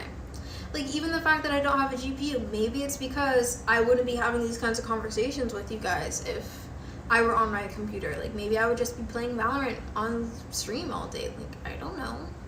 I don't really know. But I don't doubt God's intentions for me, and I don't doubt the impact that his decisions, or the things that he allows as well, have. And I know that they're all, like, I win. No matter what, I'm always winning. Like, I win in every situation. Why? Because God's looking out for me for real. Like, nobody can trip me up. Nobody can trip, even if they tried. Even if they tried. Melody, would you consider yourself to be feminine? I definitely think that every woman is born feminine. It's just her environment that makes her veer away from that. And like, to what extent that it does. What does it mean to be feminine? In my opinion, to be feminine is to not feel the need to manipulate or control anyone else, to understand what it is that you want in life and accept nothing less than that, to be willing to receive rather than strive after. Like, I feel like strive after is not the right word, but like, recognize that it's like, as a woman, you receive things and you need to be willing to receive things. That's something that I struggled with a lot. I would never accept anything, and it's like, you're not doing anyone, especially men, you're not doing men a favor by denying them the ability to do things for you, because it helps a man feel like a man to know that he can provide for you. Like, genuinely, it positively impacts him biologically to be the one who's like strong for you and like, you know, like protecting you and doing all of these things on your behalf. Like, he wants to do that. So it really is our job to be able to receive that, and it benefits us. Like, it's a good thing. It's a really, really good thing. But yeah, not wanting to control, like, let go of control, which is kind of what I said earlier, like the first point, where it's like, you don't feel the need to like manipulate a situation. But it's like, I don't know, it's definitely a mentality of like understanding, this is what I want, and if you're not what I want, then that's fine. I'm going to continue to only accept what it is that I want. Like, the energy of, oh, I can fix him, or I'm going to change this so that it ends up being what, or I'm going to compromise what I want, that's not really feminine. I don't know if it benefits like, it doesn't benefit anybody, but men don't even tend to do that a lot of the times. Men don't tend to compromise on the things that they want, but for some reason, like, women do. I don't know why that is. I don't understand the psychology of that, because I used to do it as well. Like, I don't understand why it comes natural to a woman to compromise the things that, you know, she needs in order to be satisfied in life. But it's a thing. It's a thing. But either way, no, you don't think you're feminine? Well, I think that we can always strive to become more and more that version of ourselves. Because again, like, our environment affects that heavily. Our environment affects how we interpret the world, and a lot of people don't necessarily want what's best for us. They want what's best for them, and that ends up affecting how we see the world. So, you don't think I am? Well, you said no. I assumed that you were responding to that. I don't know how you are, Melody. Especially because it sounds like your opinions have been changing a lot. So, and I can't really tell you who you are. Also, you're growing, you're developing, like you're deciding what your ideologies are. And I can't really speak into that, or, you know, like, my opinions haven't changed. Well, yeah, you can say that. Okay, I'll say perspective then. I think that you'd resonate a little bit better with that word. Maybe not, because you definitely are. That's something I have picked up. You're definitely the type to be like, no, that's you. You definitely have a lot of pride. That's what I would say. A lot of pride. And you hate to be wrong, which is the pride. You hate to be wrong. You love being like the smartest in the room. Like that, you pride yourself a lot on your intelligence. And it hurts you to think that somebody else might know more than you. How do I have pride, and how do I hate to be wrong? Like, for example, anytime that we would play games in Ray's stream, anytime you would get anything wrong, it was super offensive to you. Or if someone's doing better than you, you get really, really bitter about it. Really, really bitter. You love to win. You really, really love to win. Especially when it boils down to your intelligence. And it's not a bad thing to be intelligent. It's really good to be intelligent. It's just your attitude around it. No, I'm just joking. Girlless jokes are a projection of how you truly feel. Which, I mean, at the end of the day, you don't need to admit that to me. That's just I'm just bringing it to your attention, girl. You can hash that out with God. That is not something that you need to work out with me, but those are the things that I've picked up from you for sure. For sure. No, I am. Okay. Like, at the end of the day, you experience yourself, you know? Like, you know you at the end of the day. Like I said, these are just things that I've picked up on. So. Also, like, with your age, too, like, you don't like being called a child. And you want to be perceived as mature and capable. And you are capable. And I don't think that your age necessarily has to reflect on your maturity, like, in that sense. Like, it's okay to be young. Because I'm not a child, I'm 23. Here she goes again. I don't know any 23-year-olds who know kids shows and Tune to her, or whatever the frick it is. I do not know a lot of 23-year-olds who need their parents' supervision. And I don't know a lot of 23-year-olds who just, you know. But you know what? Like I said, hey, you know you. Ray knows Tunsunter, and look how old she is. Ray is not old. Ray is not old, one. And two, she only knows it because you've introduced it to her. Yeah. And what is that other thing? You like that Charlie freaking kids TV show and that Daisy TV show? Nuh-uh. Yeah. You know, all these little kid shows. I don't know any 23-year-olds who know the latest TV shows. Upsy Daisy? Yeah, see, you know all these little kid shows. Things I have never heard of until you brought them up. And you seem highly invested in them too. Like, it's okay to be young. I don't know. I mean, I guess when I was younger, I felt the same way, I guess. I don't really know. But it's not a new TV show. I used to watch it when I was a kid. Okay, Melody. That's why you're so up to date with it. For sure, for sure. That's why you can't fly out and you need to ask your mom's permission if you ever wanted to come visit us, right? For sure.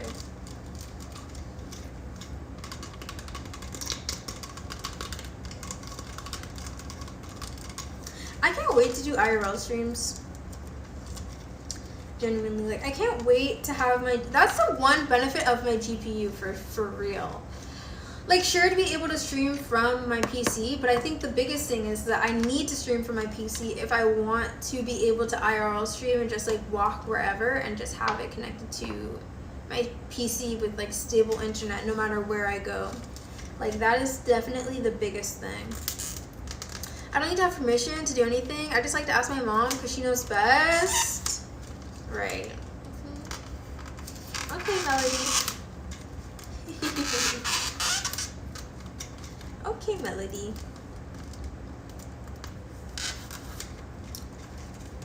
You know, I have a question for you then, Melody. Since you're 23 and you're in school, what are you majoring in? What kid would be awake at this time? A kid who doesn't have very much parental supervision. Also, a lot of kids are up at this time. I can't lie. For some reason, that's like a trending thing nowadays. Like, it's becoming more and more prevalent where children are up. But I think the thing is, like, your phone is just so accessible. Like, even if your parents put you to sleep, like, you could just grab your phone and just stay up anyway. Like, I don't know. It's kind of bad nowadays. I don't know how I'm gonna navigate that as a parent. Because I don't want to take my phone or take my kid's phone from them, but I don't know, maybe it could be like a group thing, like the whole family does it. I think that would be good, to be honest. Would you consider a kid, if you're under the age of 18, you're a child?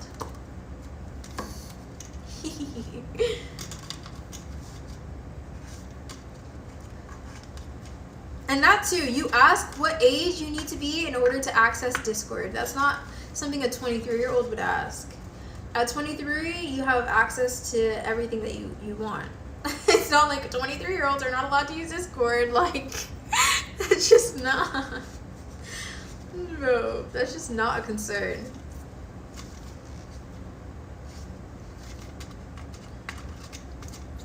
But yes, you don't know what major you'd be studying because you're not studying major because you're not in college. Because I don't want to be using a kid's app. Right.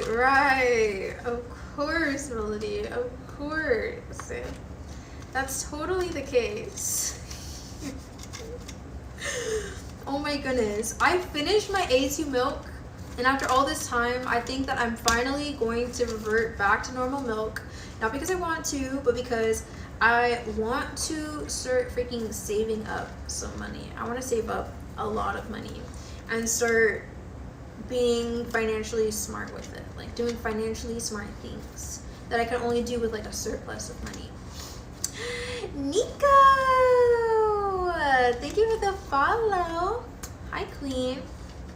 What question? I forgot. Back. Welcome back, Ray. Hello, Nee. How are you? How are you, Queen? How you doing? How you doing? Yes, I'm going to revert back to A2 milk. I don't know what I should do. I'm good eating dinner. Girl, what you eating? What you eating, Queen? I think I'm gonna get some more water.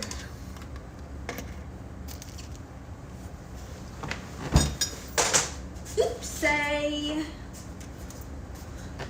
Can I get some? I only got cereal, turkey wings, and okra. Girl, you unironically drink some okra? Oh my gosh, how is it? Is it like, do you soak it in water or do you just eat it as like a vegetable? I low-key want to get on my okra grind. Well, honestly, I have so many different grinds that I want to be getting on when it comes to like eating healthily. I feel like I want to wait though. Like, there's a lot of things while I'm living here. I'm like, ooh, I want to try this, because I mean, I'm in a completely different state, and there's so many different things that I could be doing, and everything just feels so accessible. But at the same time, I'm like, girl, you're gonna be here for like a year. Like, calm down. It's okay. You have plenty of time to be doing everything else. Like, just focus on the goal. Focus on one thing. I think that's a really big thing for me. I struggle to focus in on one thing and just leave everything else out of the equation. Yeah, come on. I cook it in a frying pan. I'm Korean AF, and we Caribbean. I said Korean. I'm Caribbean AF. We love okra. Love to hear it. I heard of this woman. She had so much okra that she had like a 8-minute it was not an 8-minute pregnancy. Like, she pushed the baby out for only like 8 minutes, and it just like slipped out. Like, that's crazy. That's how I want to be. I want to have a painless pregnancy. I am not trying to be there for like 30 plus hours. None of that. Like, I just want boop, just like that. Oh wow, yep. I'm gonna try everything. And the thing is though, I know that the man's health impacts the pregnancy a lot. So I also wondered like how much her husband's health had to do with like how easily the baby popped out. I don't know. But I definitely want that to be me. I do not want to be there for an hour. I don't want to be there for 30 minutes. I don't want to be there for 15 minutes. The most I'll do is 10. Just like that. I don't want no C-section. I don't want none of that.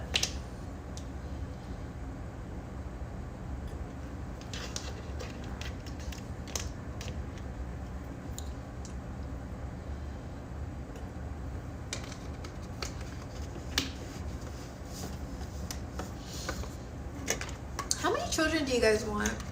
I feel like I couldn't live with myself if I just had one. I feel like I would have to at least have two. Like, if I had one, I'd have to have another one. I couldn't leave my kid a single child. What do they call it? It's not a single child. It's like an only child. Hello, Yomo. 7-time streak. W 7-time streaks. I hope you're doing well. Hope you're doing well.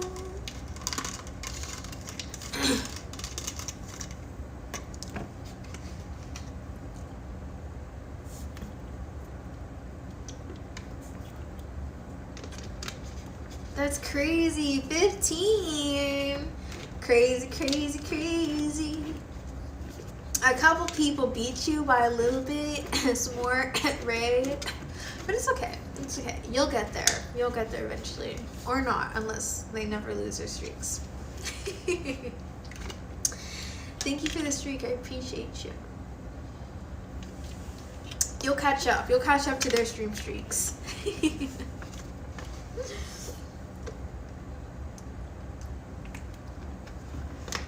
It's not my fault. Hey, what can you do? What can you do? No, but I appreciate you. I hope you're doing well. Are you at work right now?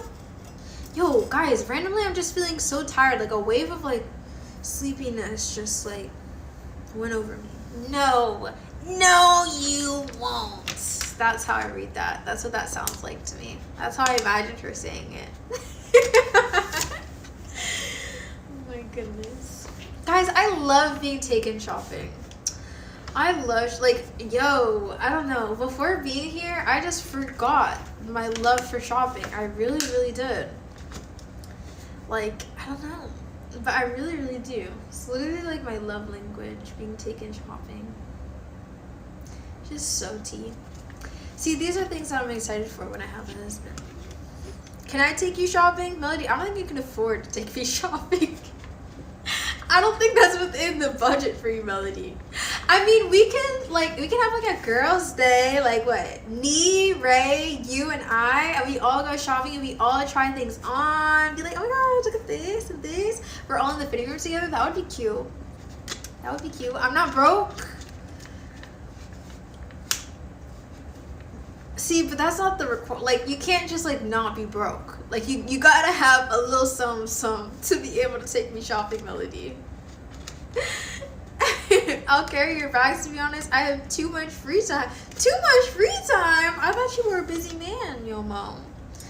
But yes, honestly, I feel like the bags are the worst part of shopping. I can't lie. Like, it actually is so painful. It is so painful when you have like like, even I try to like make it so that I only have like one big bag or like the least amount of bags, but it's just like heavy, bro. It gets heavy so fast. I have motion. I already told you. Melody, what do you be doing for work? What do you be doing for work? Do you babysit? Per mayhaps? Big motion, Melody. Turns out I accidentally cleared my schedule that day. Y'all want to go shopping? Yo, you gonna take all of us shopping, Yomo? Hey, you gonna cover us? That's the whole way. Nee, Ray, Melody. Well, it sounds like Nee don't want to go. Does Nisa want to go? Who wants to go? Raise your hand. Who wants to go? Definitely me. Definitely me. I would never say no. I would never say no.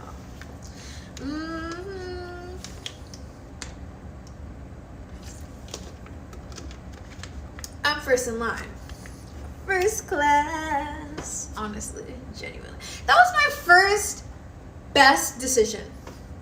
That was my first best decision. I cannot lie. Getting a first class ticket was my first best decision. It started a chain effect. A ripple effect. A domino effect, if you will. To where I am now. Absolutely. God was so right. He said, girl, I work. Okay, as what, Melody? As what? Gas, clothes, jewelry, food, more gas, light work. I mean, technically you don't have to do gas. You can always just get an Uber. Clothes, jewelry. I don't usually buy jewelry in store.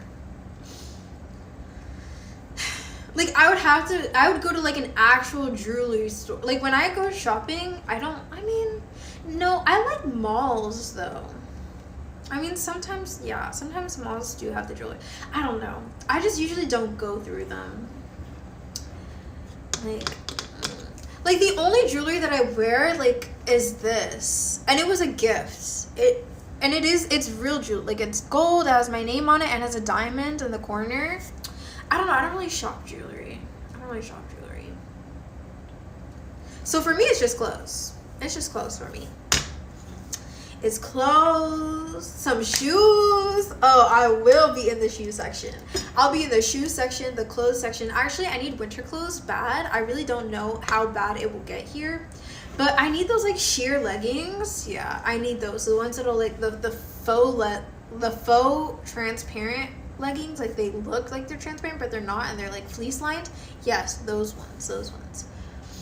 What's up, Chocolate? Hi, Zara. How are you? Gotta lock in. I'm a DJ at night, a waitress during the day.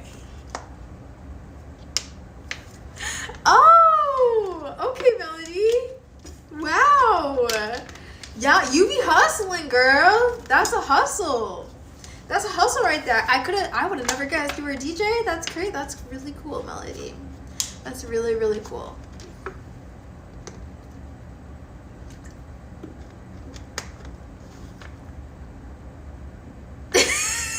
Ray, don't make that face, Ray. Don't make that face, Ray. Suffering, loving, nah, not suffering. Oh my goodness. Okay, you know what? For all the women in here, you will never understand the way a man's face lights up when he can buy you something nice. You will never understand until you experience that. I promise you, the right men, aka the best men, would love to see you trying on clothes. Are you kidding me?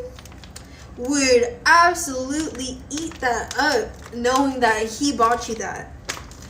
They love it. They love it. Why am I going to deny a man of a good time? Especially if I can get something out of it. Hello? Like, it's a mutual transaction here. We all win. We all win. For parties, must be a Drake only part.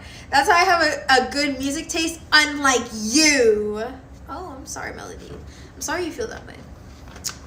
Hello, CJ. How are you? How are you? How are you? Guys, part of me wishes that I had the mental capacity to date, but I really don't. Like, it gets me burnt out very, very fast. Like, I don't know.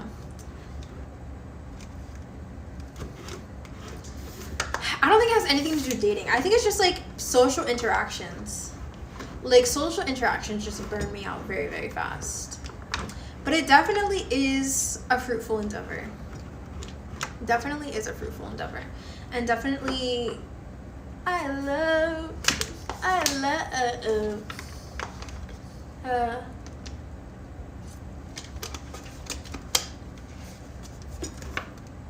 And you know what? Speaking of shopping, I cannot wait to go back to Toronto to shop. Okay? And you know what? Next time, I'm thinking of going for my birthday. I can't lie. Because I feel like having like a goal, like, okay, I'm going to go at this time, and it's like a long time from here, I'll adequately, like, financially prepare myself this time. Because I mean, the first time I went, I was not even anticipating spending anything at all. Like, it was meant, that entire trip was meant to be covered, but then it didn't end up working out. And it ended up falling through. And I made it a solo trip because I got the tickets anyways. Like, everything else was paid for, so I was like, I might as well freaking go. Or else it's just whatever. Canadian Goose, what you buying? No, I love Canadian English brands. I love Canadian brands. Where did I go? Wilfred. I think it was called Babaton. I went to Aloe. I don't know if that one's a Canadian brand or not. Aritzia. And you know what else I love about Toronto? The price tag will say $325. My bank account will say $200. I just saved $100+. I just saved money, guys. Look at that. It's like everything's on discount. Like the American discount, the USD discount. She only wants to go there because her money's weaker. I mean, those bags do be filling up extra quick. Like, but it is true. That's a really big part. That is a really, really big freaking part. Like 30%. Everything is 30% off. And then on top of whatever sales they have going on, like, please. Do you know what I like about Toronto? What do you like about Toronto, Melody? And you can be invited if you want. We can meet there for sure. I think that would be really fun. Drake. Oh my gosh, is Drake from Toronto? Is he from Toronto? That's crazy. I never knew that. Hello, Weezer. How are you? I can get Aloe and Aritzia in New York. Well, you can, but they're Canadian brands. I don't know about Aloe. I don't know if Aloe is a Canadian brand, but Aritzia is a Canadian brand. It's a Canadian brand. So there was another brand that I bought from it. I can't remember if it was, like, what it was called, but it was also another Canadian brand.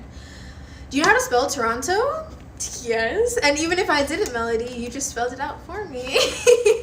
What's the word? I'm doing okay. You? I'm doing all right. Guys, actually, I need your guys' advice, okay? Because I want to buy a GPU for Black Friday. And I know Black Friday's around the corner. But then the other part of me is like, I just don't even think it's the greatest financial investment. Like, I don't know. I don't know if I should do it. Like, but I also feel like it's a risk because there was literally a time, I think I told you guys this, but there was a time I was literally playing Valorant and then they smelled something. It was literally smoke. Like, my motherboard was like, smoke was coming from my computer. And I assume my motherboard because I don't have a GPU. So I use my motherboard as my GPU. And I think it was just like overloaded and it was like, bro, I was like, what is that? It was very, very strong. So I had to turn my computer off and then the smell went away. So now I'm just like, oh, maybe I need a GPU. Like, maybe I just can't play Valorant anymore. Or like, I don't know. And I just have to, I really don't know. Just like not use my computer at all. I mean, I'd still be able to stream because I stream off my phone. Because I don't have a GPU. So I can't stream off my computer. So I don't really know. I don't know. And I also feel worried because I feel like Black Friday and like the Christmas time is my only opportunity to get it on sale without having to wait like another entire year for it to be a decent price, or just like waiting to be able to save up to comfortably buy it without like it putting me out for a while. Because I keep doing that. Like, I just moved, that put me out for a while, and then I had that trip that I wasn't supposed to spend anything on, and I spent things on. It's like I can never recuperate. I'm not given time to recuperate. Like, I'm tired of there always being something like putting me out. I don't know. Do you know that TD is Canadian? What is that? TD Bank? TD, what is that? I don't know what that is. What's the word of the day? The word of the today is gratuity. Do you know what gratuity is? Honestly, I don't even know what it is. I just know it refers to like tip, and it has something to do with like gratefulness. It's probably like a variation of gratefulness, but I couldn't define it. Gratuity, a tip given to a waiter. Oh, so it literally is just a tip, a sum of money. Oh, okay. Dang. Okay, I thought it had a deeper meaning than that, but it's the same as gratitude. No, it's just a tip. It's just a tip. I thought it was deeper than that, but I guess not. L word, right? I thought I had more substance to it. But yes, gratuity. Dang, I said a boom, chicka boom. I said a boom, chicka boom. Said a boom, chicka rocka, chicka boom. Chicka rocka, chicka boom. Do y'all know anybody who would? If y'all know, you know what? I'm gonna put this out into the void. If y'all know anybody who needs a voice actor, or is hiring voice actors, or you see a voice acting opportunity, send it my way. All right, baby, won't you come my way? I've been thinking about that recently, and I feel like because I've been thinking about it, something's gonna happen with that. Me, what would you need voice acting for, Melody? Also, I don't think that you could pay me. You wouldn't be able. Voice acting pays good, bro. I didn't realize how good it paid. If I knew back then how good it paid, I would have never said no. When I was first offered a full-time job. I didn't even they just like came up to me and were like, "Hey, do you want this?" And I was like, and they were like, it would be like, it's a serious offer, like you'd have to be doing it full time. And I was like, no. Mind you, I wasn't actually even working a job at the time. Like, what? I just didn't know. Because I was like, oh, I'm not qualified for that. That was my mentality. See, that's why you gotta be in your feminine energy. That's why you always gotta know your worth and your value. Like, absolutely yes. That's what I should have said, but I didn't. Do you need a voice actor, or are you the voice actor? I'm the voice actor. I'm saying if you guys see any opportunities for voice acting, to let me know so that I can be the voice actor. Casting my net. I'm casting my net right now. Melody, you would do some voice acting? I think that would be pretty interesting. Baby, won't you come my way? Hello, HTML. How are you? Not you eating your popcorn. I mean, come on. Y'all know how good I am at voice acting. Like, I could literally cry with a straight face. Like, I mean, I do it in a joking way, but I mean, obviously, like, I'm capable. You can do anything if you put your mind to it. Exactly, Melody. Exactly that. But I didn't have that kind of unshakable confidence back then. I needed your reassuring words back then. But honestly, you probably weren't even born back then. So maybe you wouldn't have been able to tell me. But now you're here to tell me. What voices can you do? No. I am not that kind of voice actor. I'm not like the imitate other voices voice actor. I'm like, you can hear the emotion in my voice actor. And I feel like that's kind of prevalent, just the way that I speak in general. There's a lot of inflection in my voice, there's a lot of emotion in my voice, and just me in general, like, I can't hide my emotions, though I don't necessarily try to. I mean, sometimes I do, because in some situations it doesn't call for your emotions being out in the open, but so sometimes it works to my detriment. A lot of the times it works to my detriment, but either way, everybody can always tell how I'm feeling based on like my voice or my face or just everything. So if I need to act out a scene where I'm crying or I'm mad or I'm this or I'm that, like, I can simulate those kinds of inflections in my voice, which is type beats. You're like AI? Yes, I would be a good AI. Actually, I did get an AI offer, but I refuse to do anything regarding AI. I refuse to do anything selling like content that I've created, like giving, because the thing is, the only way that you can do AI is if you give them unequivocal access to what it is that they paid for, and they pay you for it once and they use it forever. Never, never, never, take it from me, chat, never sign yourself off like that, because you know what, they're able to use that and reproduce that and give licenses to other people, and that's how you get yourself into bad situations. Especially me, like growing on social media and having my own platform. Imagine they sample my voice, they give me like $2,000 for it, which is absolutely nothing. When you like, you have to recognize that it's more than just, oh, I did this one time and now I got $2,000. What a steal. Like, no, they're using this forever. They're selling it to other people and you're not making any profit off of that. And they, like, anybody can own it. Anybody can own your voice and what you said and what they can make you say. Like, that's terrible. For just $2,000, they have lifetime access. Like, no, bro, absolutely not. And same thing with like selling your content. Like, everybody's raving on TikTok. I mean, unless you're not on that side of TikTok, but I definitely am. I'm on like the money making side of like a lot of content. And a lot of people on TikTok are like, oh, UGC content. Dude, UGC content, 9 times out of 10, when you're doing those really small deals for like $20, they're like, oh, just do it to start out so you can start getting some money and start building your portfolio. Dude, you're selling your content for $20, they're using it forever, they're generating hundreds of thousands of dollars off of your video, and they own it and they can edit it however they want, they can misinterpret it, they can give it to other people so they can say, oh, now you own this content even though you never sold it to them. Like, that's just a terrible deal. And especially, again, me making content online, this is like being my persona. I would never in a million years want to endorse a brand just for the sake of getting like $40, $100, even just $1,000, and then later down the line I blow up, everybody knows who I am, everybody's like, oh, that's Daisy_X, and now they can reuse the ad that I made for them a year ago when I wanted $40. Are you kidding me? No, don't do it. Same, usually I just scream when I'm mad and they normally get it. Okay, that's crazy. If you have motion, you would be able to get more out of them. You're absolutely right. And you know what? I feel like that's a great parallel to what we were talking about earlier, Melody, where it's like brands and companies don't pay you based on your potential. They pay you for what the reality of the situation is. I know my potential and I'm walking it out and I'm doing the steps in order to get to where it is that I know that I'm capable of getting to, but I am not there yet. Therefore, I know what my value and my worth is, but they can only respond to where I'm at now. So I don't expect brands to be willing to pay me what it is that I know that I am worth, because I know the bigger picture. Do you understand what it is that I'm saying? Like, I know that, what did you say, $50,000?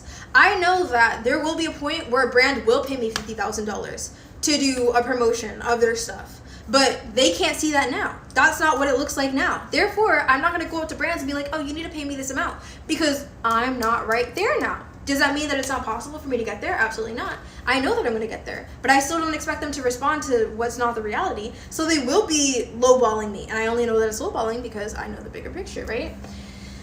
But either way, they respond to reality just as we should. Just because you know that a man is capable of doing everything that you expect him to and more doesn't mean that you should respond to the fact, like, respond to his potential. Don't respond to potential. Respond to what's actually there, regardless of where you know that he has the potential to end up. Especially because if they rewarded me for that now, if they were to give me a $50,000 brand deal now, why would I have any incentive to grow bigger? I would just keep doing that. I'm gonna just keep reaching out to brands expecting $50,000, and I don't need to grow my platform because I can do it where I am now.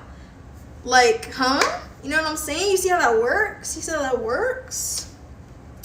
But yes, so I don't know, all of that, like, selling content away. Also, a lot of the times you can get that amount for a brand deal and more without actually selling your rights away. Like, you can literally write within the contract every time that they repurpose it or they edit it or they sublease it, they need to pay you for that. Like, there are like ways that you can negotiate a rate that makes sense. And you can also make them pay for exclusive rights as well. You can make them pay, like, let's say that you make a Nike ad, you say, if you want me to only endorse Nike and not work with Adidas, or Adidas is really what it's pronounced as, whatever, then you're gonna have to pay additional on top of paying for the video. You're also gonna have to pay for exclusivity rights.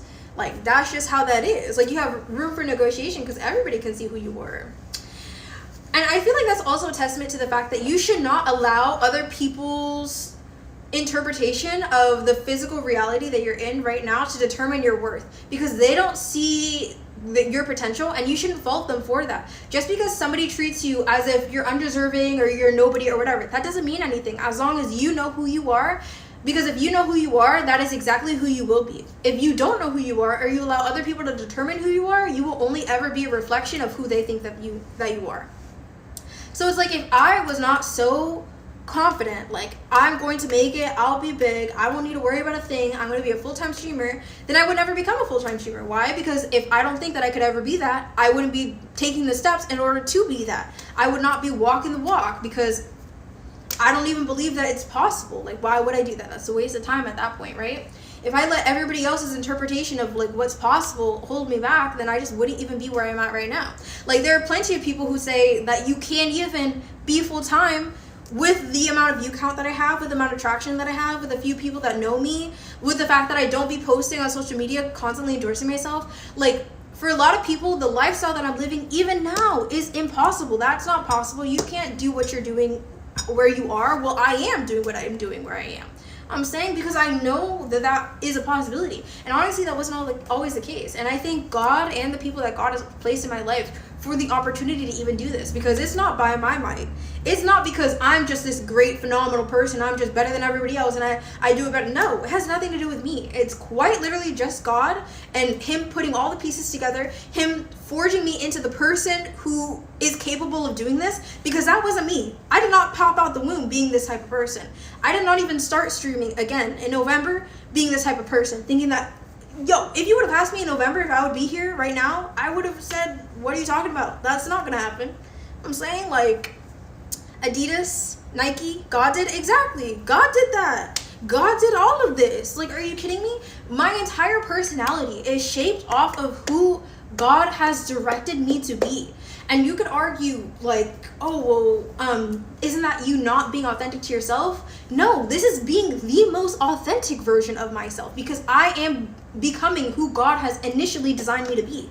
I am becoming closer to who I was meant to be, who I was written to be, rather than being who other people have told me to be, which is what a lot of people live like that. A lot of people live based on what society imposes on them and what their environment tells them that they should be. And, you know, how, oh, well, since you're in this bad situation, you should become jaded and you should be mean and you should act like this. And because people are cheaters and because people are liars, you need to respond like this and you should have trust issues. Why? Why do you need to respond to the things that other people do to you? Why does that matter to you at all? To be completely honest, like, it really doesn't matter if you encounter liars, because we cannot. Like, I just think it's more delusional to have this mentality that your experience is every experience. Like, you have to acknowledge reality is not every experience is what you've experienced. Just because you've experienced a lot of liars doesn't mean that everybody's a liar. And when you refuse to acknowledge reality like that, like, that's, man, you're putting yourself at a detriment too. Either way, neither here nor there. I would not be who I am today. I would not be where I am today if not for God forging me into who I was meant to be and making me the woman who I'm meant to be. And everything that I endorse and everything that I promote and everything that I preach about is quite literally rooted in what God has taught me and who God has taught me to become. So anything that you're disagreeing with me about, either I'm wrong or you're just disagreeing with God. Like, those are the only two options, for real. You're cooking. Thank you, Melody. I appreciate you. And you know what, Melody? I also pray that you continue down the path that you're going, because you are very intelligent, and I just pray that you continue to pursue God in your everyday life, because I can see you also pursuing a lot of amazing things. Like, I pray that you continue to understand your value and your worth, and you put time and effort not only into your studies but also into yourself, because you're worth that much. Everybody's worth that much. Like, we don't care enough about ourselves in this day and age. And a lot of the things that are, like these mottos that are spread around aren't really helpful to us, even though they're posed as such. Like, they're not actually good things to live by, good mottos to live by. Like, the whole, whew. Just keep one eye open for Selena. That's all I gotta say.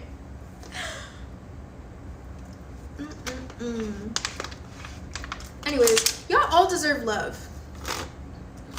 Every single person deserves love. Every single person has the potential to be great, but it's just a choice that you have to make every single day. You need to wake up and make that choice for yourself. Who are you going to be today? And how are you going to become one step closer to who you want to be? And who you want to be should be a reflection of how you want to be treated. Like, people don't tend to acknowledge that either. Like, you are treated based on who you are. How you are treated is a response to who you are. If you choose to be a different person, you will reap different results. Like, for example, if you choose to be, and there's no shame in the game, no shame in the game, but if you choose to be super out there, doing your own thing, I don't want to fit in, I'm super alternative, I'm like not, I don't do things a mainstream type of way, the types of people you will attract are like-minded individuals, right? And that's not a problem.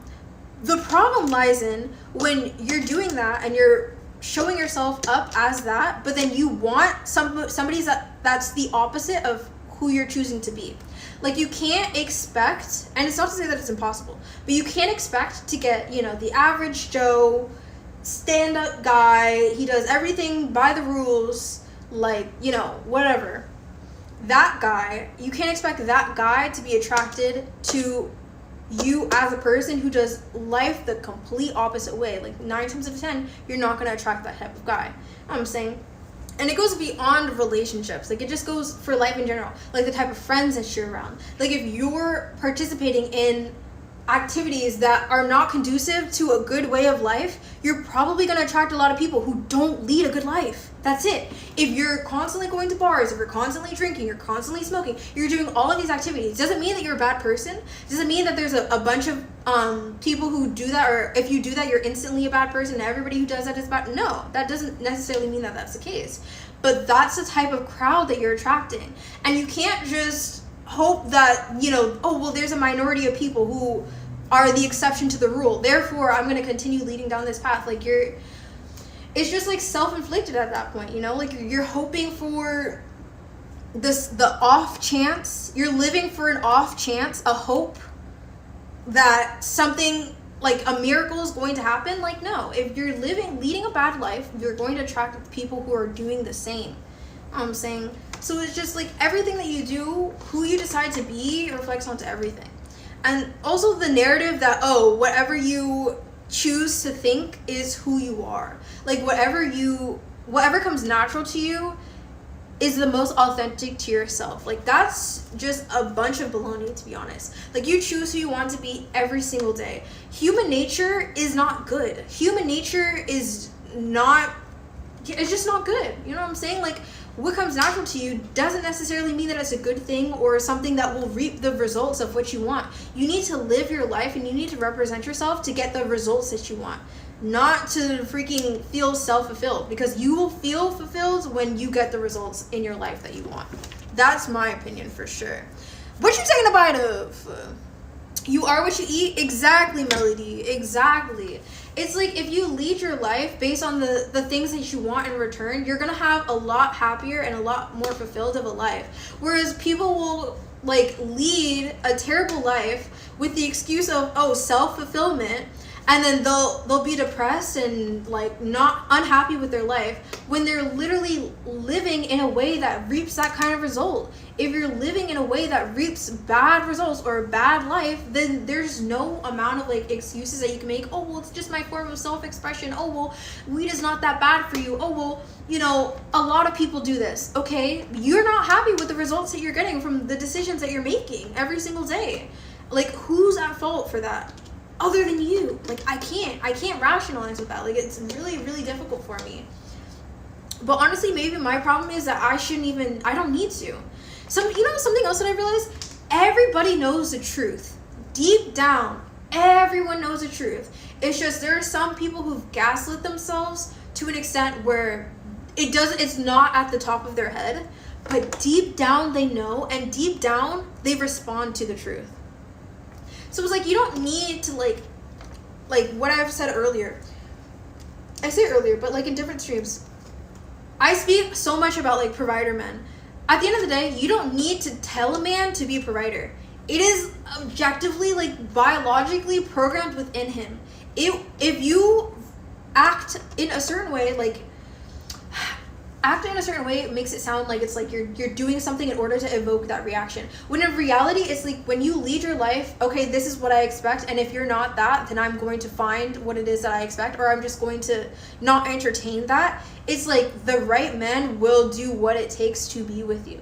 Like, and it applies, again, more than relationships. It's like if you don't tolerate certain things, like for example, there was once where I was like, I went to a job interview and I was offered a job on the spot. They really wanted me, and I was like, I don't really know if this meets my criteria. You know what they did? They were like, oh, well, but we can do this for you, and we can do this for you, and oh, and these are ways that like we could really help you, and we would love if you could do this and this, and we would like not like giving me more responsibilities. Like they were like trying to cater to my standard. They were trying to meet, and I'm going to this interview, right? But they're trying to be good enough for me. You know what I mean? Like they were trying to raise themselves up to my standards. Why? Because they knew my value based on the fact that I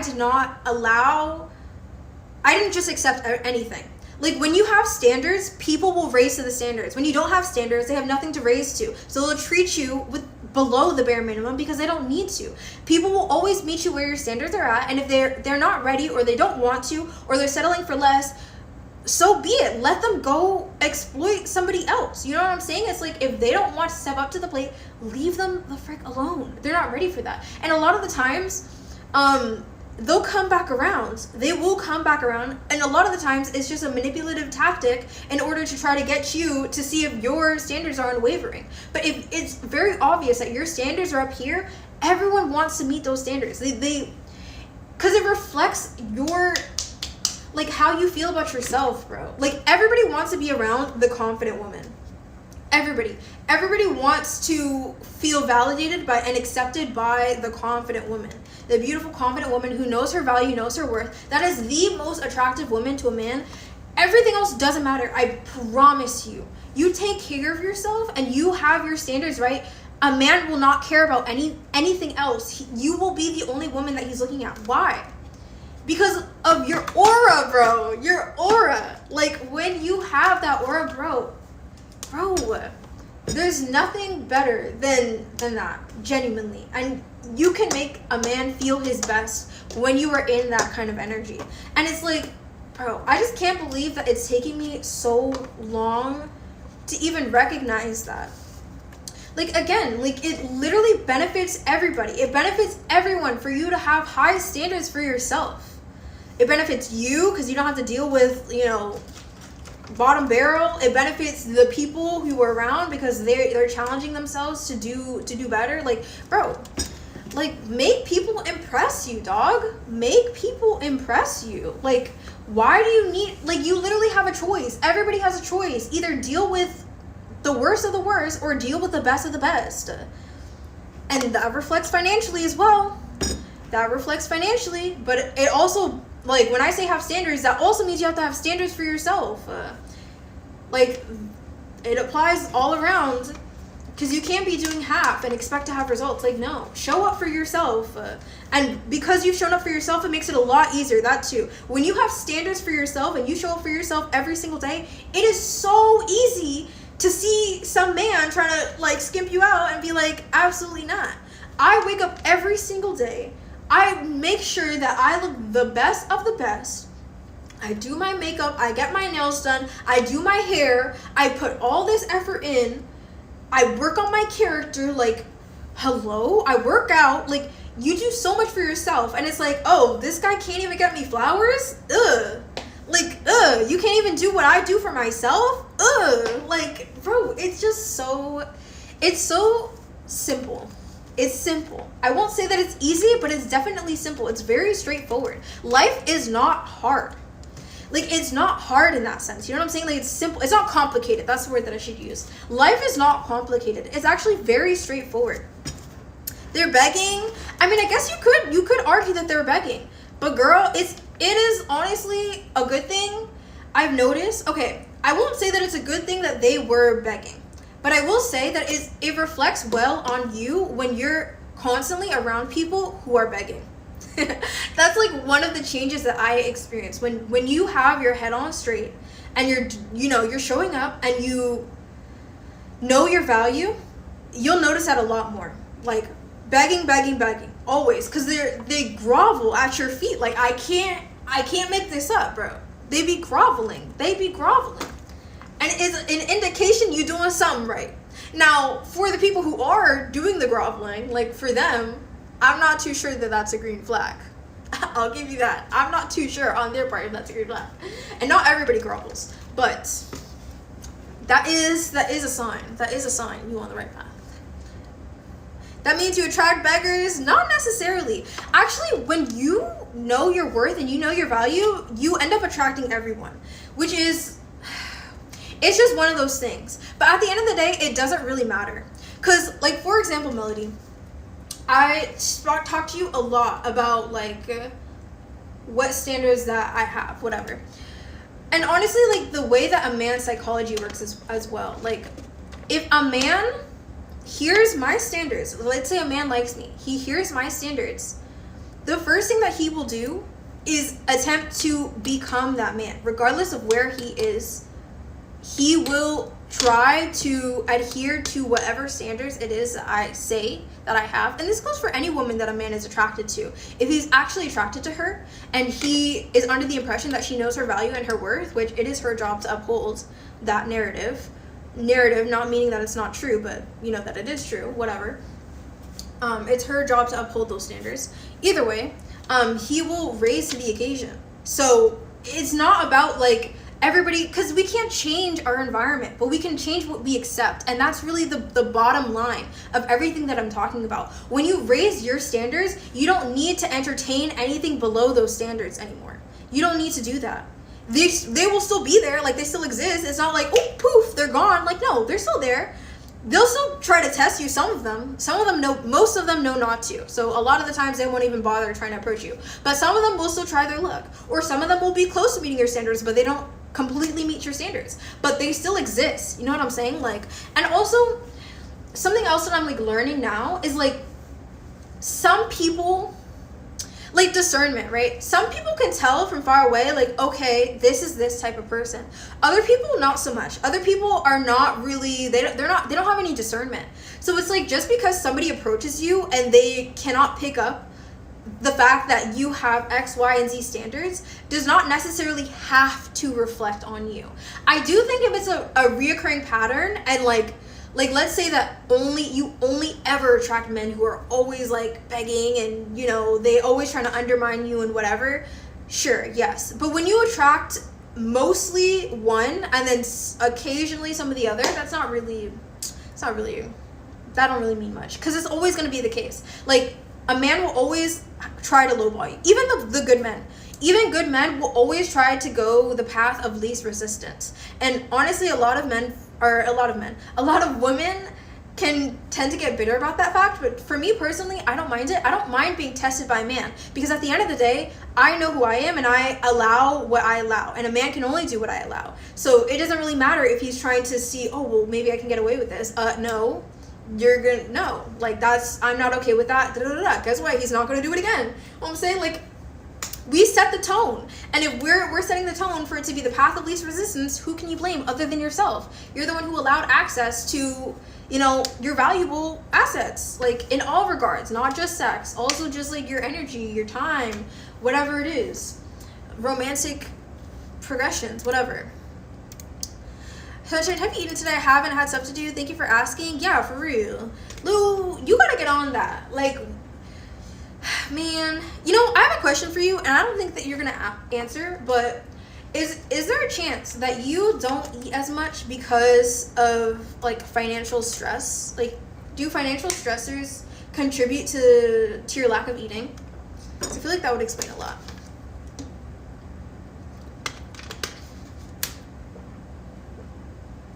I mean, at the end of the day, you also don't have to answer. You don't have to answer. But either way, guys, have standards, please, please. And you know what? The world would go round if both, because this is not just, oh, women have standards. Men, you should have standards too. Only go for the best of the best women. Stop settling for women that you're not even interested in. Stop wasting your time with women that you are just in a relationship to say that you're in a relationship with, or, oh, this is the best that I can get. No. Go for your dream woman, always. Go for the woman you're like, dang, she's completely out of my league. Okay, step up. Step up. Like, I promise you, so much more testosterone will be pumping through your blood once you start treating, like, the dating market like you treat, I mean, honestly, some men don't even treat work like that. But it's like, okay, treat video games. Let's say it like that. The way that y'all treat video games, you'll grind on it, you'll make sure that it happens. Obviously, I'm not suggesting that you guys harass any woman, but it's like, if you know, oh, I really like this woman, this is my dream woman, and I know that she'd expect this, or like these are the places that I feel like I fall short where I wouldn't qualify to be with her. Work on it, bro. And honestly, it reflects more on you. A lot of the times it's not even about, oh, that woman wouldn't like me because of X, Y, and Z. Like, no, you're projecting your own insecurities, and those things that you're listing that you think that she wouldn't want you for, those are the things that make you feel incompetent as a man. So hello, like, work on it. Work on it. Like, you're calling yourself out on the things that you need to work on and the things that are making you unhappy and emasculating you. Like, do what you need to do in order to become him. Because you waking up, like, having the ability to wake up and be proud of what you're doing every day, bro, like, y'all need that, bro. Y'all need that. And you become, like, really, really dependent when you only look to a woman to provide that in your life. Like, yes, absolutely, a woman can definitely add to that feeling, and a woman can definitely add to your life in that way of, like, you know, ego boosting in a way that you can't do for yourself. But it's like, when you're so far away from that, when you're so far away from freaking being the best version of yourself, where you're not even putting in the work to become the best version of yourself, it's like women in general can become a crutch. And I feel like that also probably contributes to, like, men's obsession with some women, or just, like, it's not even some women. A lot of times it's multiple women.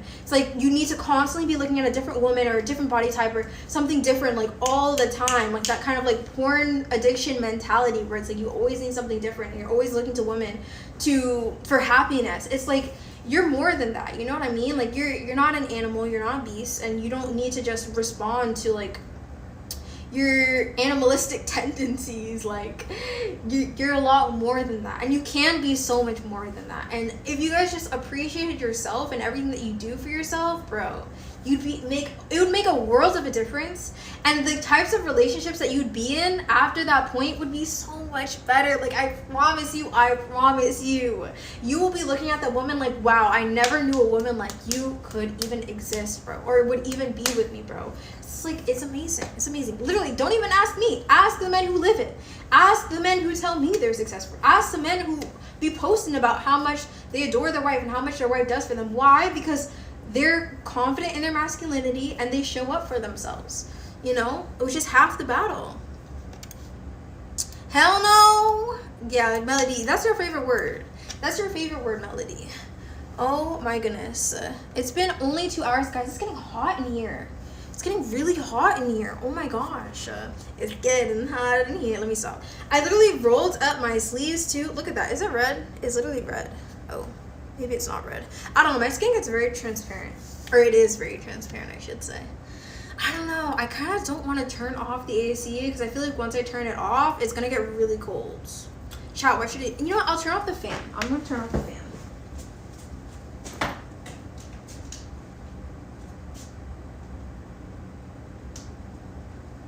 I don't think that did anything. I don't think that did anything. Yeah.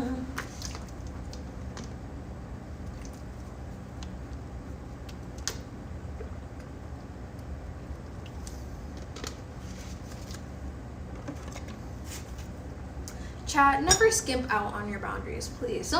Don't sell yourself short. Don't sell the world would be such a better place if nobody did. Like, think about it. Imagine if nobody sold themselves short. Imagine how much more efficient life would be. Imagine how much more high quality things would be. Like, yo, the world would be a better place. Genuinely. That one change in everyone would make the world a better place. Honestly, it's better than niceness. I don't advocate for niceness. I don't think anybody should be nice. I can't lie to you. I mean, I guess you could argue there's a place for niceness. But I don't know. Is there even a place for niceness if people were honest? Like, if everyone was honest, where would niceness need to be? Nobody would need to be nice. You could just be honest. You know what I mean? Like, I don't know.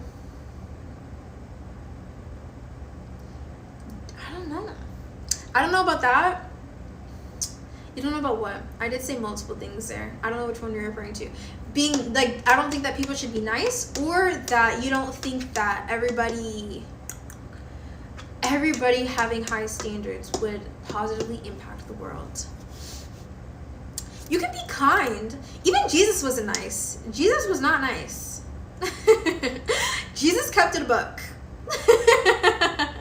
Jesus was flipping tables and calling people dogs. Not to say that everybody else, but the thing is with Jesus though, like, he had the right to say that because he's a perfect human being. You know what I'm saying? That we don't have a right to say that. We don't have a right to judge because we're not perfect ourselves. So it is different for us, but the concept is still there, right? Like, he wasn't concerned about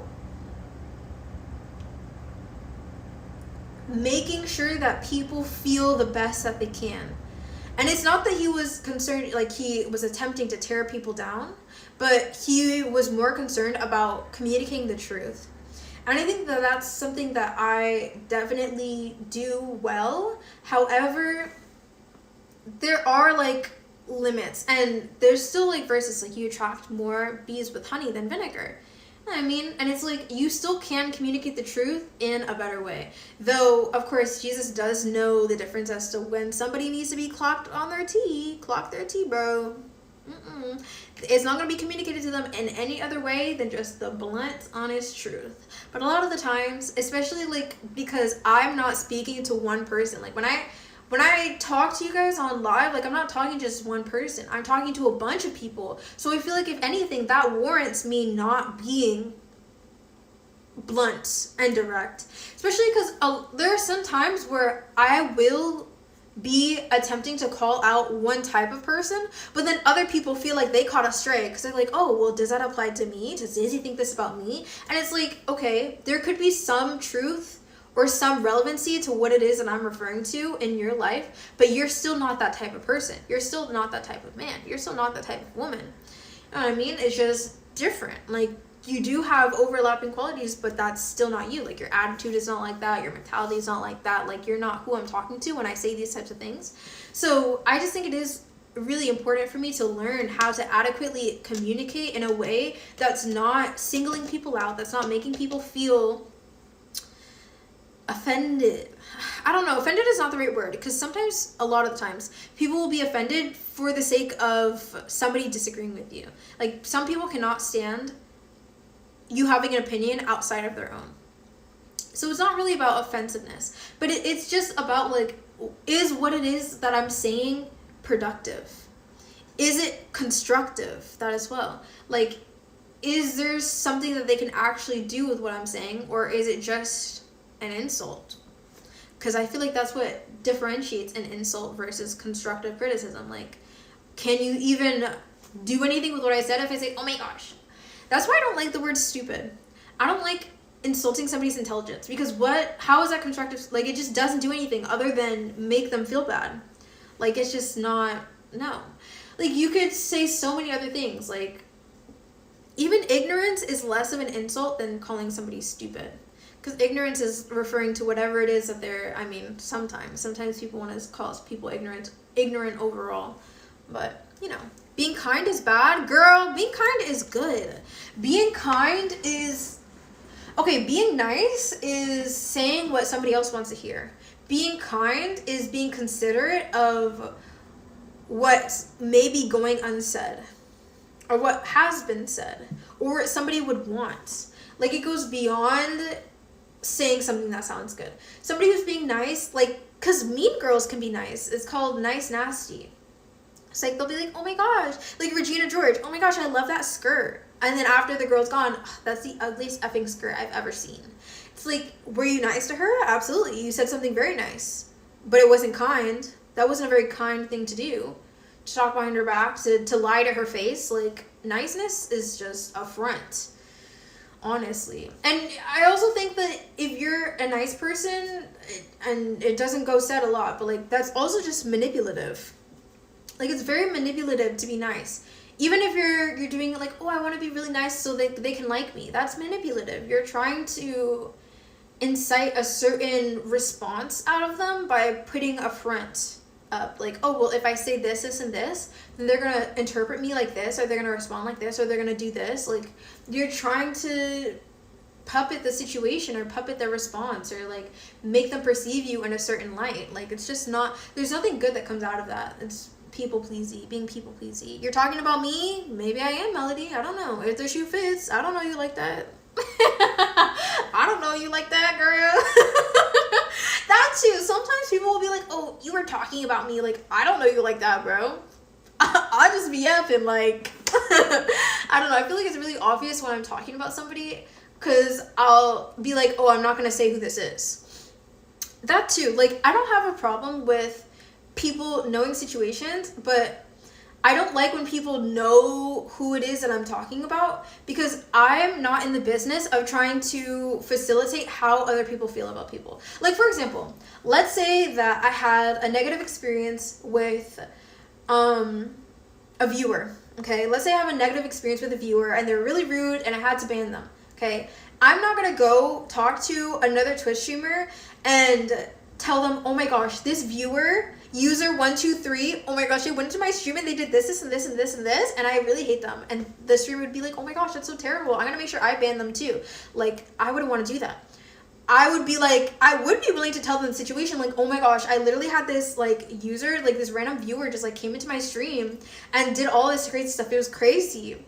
And I'd probably act like it was a really long time ago or something to, like, you know, implicate that it's done and over with, knowing that that might be their favorite viewer, or they have a really great relationship with that viewer. Because it's like, it's not my job to, like, tell somebody else how to feel about somebody. And, like, we also have to acknowledge that, like, just because you had a certain experience with somebody doesn't mean that other people are having that same experience, and it doesn't mean that they should respond to the negative experience that you had. Like, I'm not trying to, like, cause, like, a freaking hate party around somebody, or, like, have other people's perspective of who somebody is. I feel like it's worse when you don't know who they are. Like, when you've never had that encounter with them, and it's like, oh, now every time I see this person, now I'm gonna think about what they did to Daisy. Like, no, bro, I don't want that. Like, form your own opinions about who that person is. Like, it's not my job to tell you how to feel about them, you know? And Matt, what you were saying before, because you said it to me before, name names. No, I don't like naming names. I'll talk about situations, because, I mean, at the end of the day, like, situations affect us, and we can learn things from situations. I love learning things from situations. But I never like naming names. Never, never, never. I really, really don't. I mean, unless it is at a point where, like, you know, there's no getting around it, and, like, everybody already knows, or whatnot, or it's on the rare cases that it's just obvious, which suck. Because it's like, dang, I really wanted to talk about this, but it's so obvious now. Like, there's nothing I can really do. Like, I can't make people unknow. You know what I mean? So I'm not going to avoid the conversation just because they know who it is. Like, it is what it is at that point. But I'm never going to go out of my way to, like, slander somebody like that. I think that's a good word for it. I'm not a fan of slander. I'm not a fan of giving people an idea of who somebody is. Or at least a version of who they are. So, but that's just me. That's just me. Woo-hoo. I like slandering, girl, why? That don't sound very Christ-like, Melody. That don't sound very Christ-like.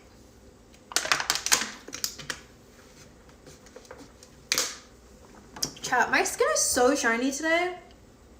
I don't know what's going on. Also, this, like, it looks like I'm, like, sucking in it, but I swear I'm not. Like, I don't know when this started, but like I don't know what to call that. It's not my jawline, because this is my jawline. My cheekbones? I don't know. Look at that. I don't know. I think it just has to do with me losing like face fat.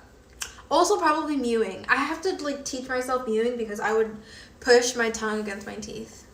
So I had to like teach myself to put my tongue at the back of my mouth. It's your cheekbones? I guess.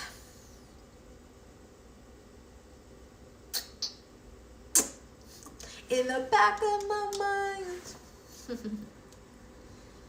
I don't know. I think they'll continue to go in as I age.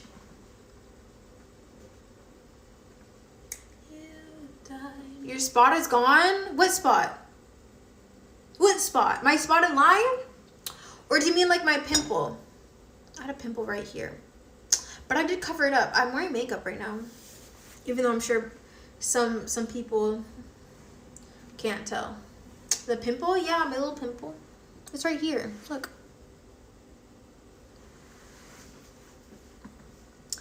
It is flatter though. It's flatter.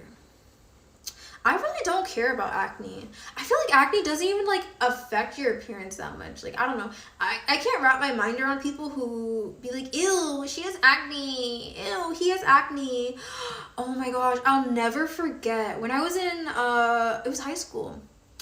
There was this guy and he was like pretty conventionally attractive, but he was a very sweet guy. So because of that, like I liked who he was. I don't have a crush on him, but I like liked who he was. And I wouldn't be surprised if people liked him. And during like the final years of high school, he ended up getting acne. I'm assuming hormonally because he didn't have acne for like all the other years we've been in school together. And I was in with this group of girls, and one of the girls who I wasn't really too close with, she was like somebody was like, ooh, do you like this kid? And she was like, ew, no, like he has acne, ew. Girl, what? Girl, what? Like there is no way you really like gonna turn down an attractive man because of freaking like, because acne goes away. Like you realize that, right? Especially hormonal acne. Like it's not this forever thing. It's a very temporary thing on your face. It's curable. Like it's just that too. Like if it really were like a problem, like I just can't imagine being so hypercritical about somebody's appearance based on something that's temporary or like an ailment in that way. Where it's like, ew. Like, if they got, like, a scratch on their face, ew, he has a scar. Like, ew. Like, what? Like, I don't know. That's just crazy to me. I don't understand that. Obviously, like, my first instinct was, like, wow, like, she doesn't deserve him for real. Like, I didn't even like this guy, but I was like, she does not deserve that. Like, that was crazy. That was crazy. I did not like her after that. I did not. I also had an acne phase. I had an acne phase in high school as well. And honestly, it wasn't even that bad. It was just like my mom who made me feel bad about it. Like my mom and there's this other girl, and she was also like a light-skinned black girl. And I don't know what it is with light, or it's not even light skins in general. It's just like black people sometimes have like a competitive spirit. So she always like freaking made a big deal about it, and because she was insecure about her own acne. She always made a big deal about it. But then I mentioned having acne once to one of my like high school friends, and she was like, what? I don't remember you having acne. And I'm like, oh my gosh. Like, and when I look back, I was like, dang, it was only like 4 months of my whole high school career. But here I was thinking it was like the biggest thing in the entire world. It's like, I felt, that was the ugliest I'd ever felt. I literally there was like, first of all, I would research chronically. Also, during the time where I had acne, Hiram blew up. Like he was like he is like a dermatologist and stuff, and like his content blew up, and I would like spam his content. I would be watching all the dermatologists, all the acne videos. I would be doing all of these little DIYs. I would take a bunch of fit photos. I still have all those photos. This is why I love Snapchat. Every day I would take like a photo, and like not even a photo, a video. I would be like, and like take a video of my face to like track my progress. And a lot of the times it wasn't even like acne, it was my acne scarring, because I would pop every single one of my pimples all the time. So I had like a bunch of like acne scarring just like on my cheeks, sometimes on my forehead. A lot of the times it wasn't though, but it would just be like on my cheeks. I would also get like cystic acne, which would hurt bad. But yeah, I just always constantly felt like bad about myself. It was a weird time in my life. And there was like this drug, it was called hydroquinone. Hydroquinone? I think it's hydroquinone. Either way, I say drug. It was not a drug. It was, I mean, is it a drug? I don't know. But it was like an acid, like one of those like types of acid. And they always say like when you're trying like an intense acid like that at a high concentration, always spot test it. I did not give a hoot. I bought that straight off Amazon and I put it all over my face. And what it was supposed to do was supposed to lighten up your dark spots. And I remember I think I started with like one though. I think I started with like a few spots, and then I noticed that it worked, and I was like, okay, great. I slathered that thing all over my face. Bro, my face puffed up, dog. Like, you don't understand. Like, it was like bad. Like, you literally look at me and I looked like I blew up like a balloon, and it was like all red and like bumpy. Like, I broke out in hives basically. Like, I genuinely think that's what it would have looked like. I had an allergic reaction to it, and I was like crying. I was like, oh my gosh, I can't go to school. I would dunk my face in ice water all like every single morning to try to get the swelling down, because it was really freaking bad, really bad. Hello, Stactivist. Thank you, I appreciate you. But yeah, it was so bad. It was so freaking bad. And then it finally calmed down. It calmed down, even though my face was still like red and like bumpy. And I was like, dang, but it took my dark spots away. I did it again. I did it again. There's nothing stopping this girl from getting what she wants. Like, so I did it again, and it blew up even worse because I didn't even let it fully like pass. And then it was so bad that my mom let me stay home from school, even though she never did that. She was like, okay, fine, you can stay home.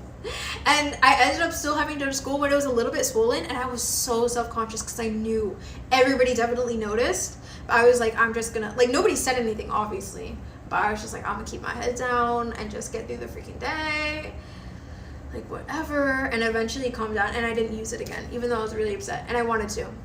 But I was like, clearly I'm getting an allergic reaction from this. You're smart. What, for not using it again? I mean, it did work, but I was also allergic to it. so freaking, yeah. And I have all the photos. I have the photos from everything. They're literally on my my eyes only on my Snapchat. Just like all the acne photos every day. I would try so many things. I would put soap. I would do like scrubs. I would put cinnamon, honey on my face. Like, I did everything.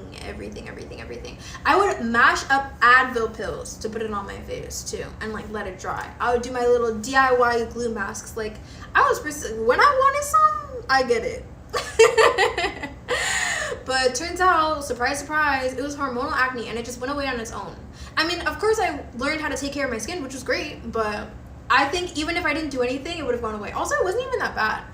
It really just wasn't that bad. Like I said, like, people literally forgot that was ever a period of my life that I even had acne, which is just crazy to me because it just felt so big in the moment. Let's see then. There's no way I can show you, Melody, because I'm live on my phone. So I can't show you. Like, I can't, like, show my phone that's showing right now. You know what I mean? But, and even if I could, I probably wouldn't, because like I said, it's in my eyes only. My eyes. I would show my boo thing. I would show my boyfriend. I would show my husband. I don't think I'd show the general public. I'm learning that, like, some experiences are for myself. Like, I'll talk about them, but, you know, I don't really need to share my life, like, everything that happens to me. Like, and I've learned the joys of keeping moments for yourself. Like, even when something good happens to me, I'm like, oh, I really enjoyed that. Like, maybe I'll, like, reference it in conversation and passing, but it's like, you guys will never know the full story of that because it's just my moment, you know? You ask me how my day was. Oh, it was good. Oh, what did you do? You know, I just did things. Okay. Because it's like, you don't need to know the ins and outs of everything that I do, all the interactions that I have, everybody that I meet. Like, enjoy life. Like, I don't know, life is more than what other people respond to how things go. And I think it's oversharing is just, it doesn't help anybody except people who want to hurt you. Like, that's literally it. Yes, I do. Yes, you do what? Yeah, the only person who benefits from you oversharing is people who don't want what's best for you. People who want to use it to hurt you, which is just never good. Never good. The monitoring spirits, need to know. No, you don't, Melody. You'll live without it. I promise. What you said.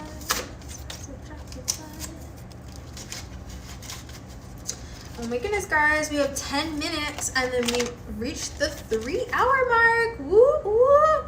Can you believe it? Wow, time flies, guys. Time freaking flies. Yeah. Now she's getting that song stuck in my head just because I read it.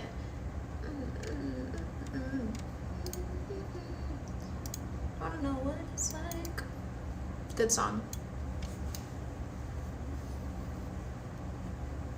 Doja Cat is a vibe. Sometimes. A lot of times. Yo, her woman song, she was dropping bars. Let me see what she says. Let's go back to it. Like, woman, Doja Cat. She said, let's pull up the lyrics.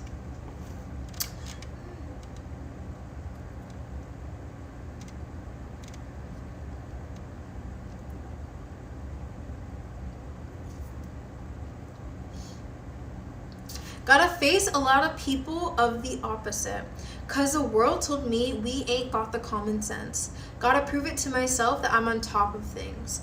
And you would never know a God without the goddess is honest as honest get. And I could be on everything. I mean, I could be the leader, head of all the states.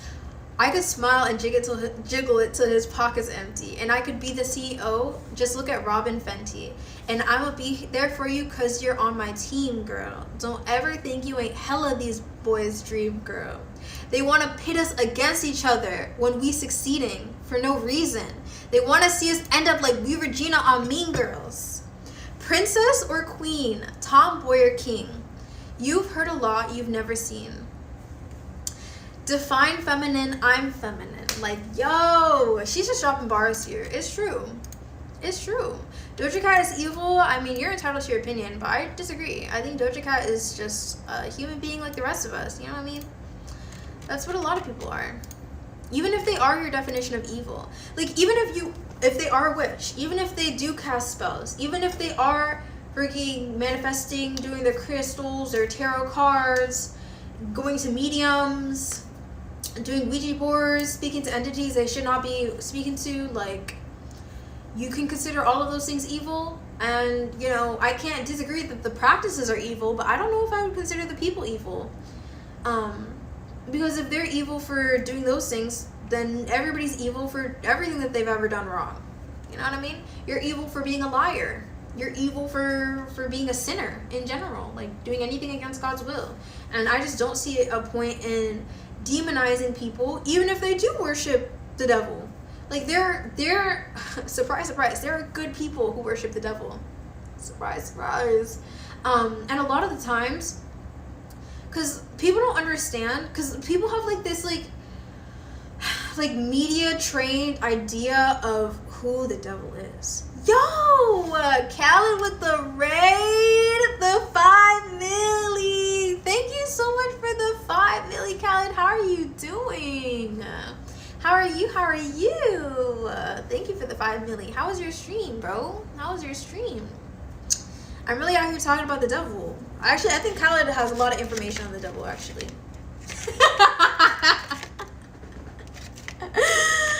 How was your stream? How was your stream? Yeah, I feel like a lot of people have like this personified version of the devil in their head, when in reality, he doesn't really care what you think as long as it's not correct. He doesn't care if you do good things as long as you're not following the will of God. Like, that's it. You could believe in good things. You can believe in things that don't seem inherently bad or not morally bad, but they're still wrong in the eyes of God, and that's it. Who's Khaled? That's T. Drew. He's T. Drew Khaled. I don't know if you can take it. Ty V. That's the only song that I can really say is his. I don't know any other of DJ Khaled songs. That's it. That's all I know. Hi, Stunna. Welcome in. I hope that T. Drew Khaled over here treated you well during history. I hope he was on his best behavior. What's good? What's good? Can I just like, that's what I think of every time somebody says what's good. I'm like, let me tap you up real quick. Wait a minute. No, she's evil. Well, like I said, Melody, you're entitled to your own opinion. You are definitely entitled to your own opinion. But yeah, I'm doing very well. Thank you for asking. I hope the stream was good. I hope the stream was really, really good. And I appreciate you for the raid. I don't know if you can. I was actually about to end soon though. This is kind of funny. Like 6 more minutes.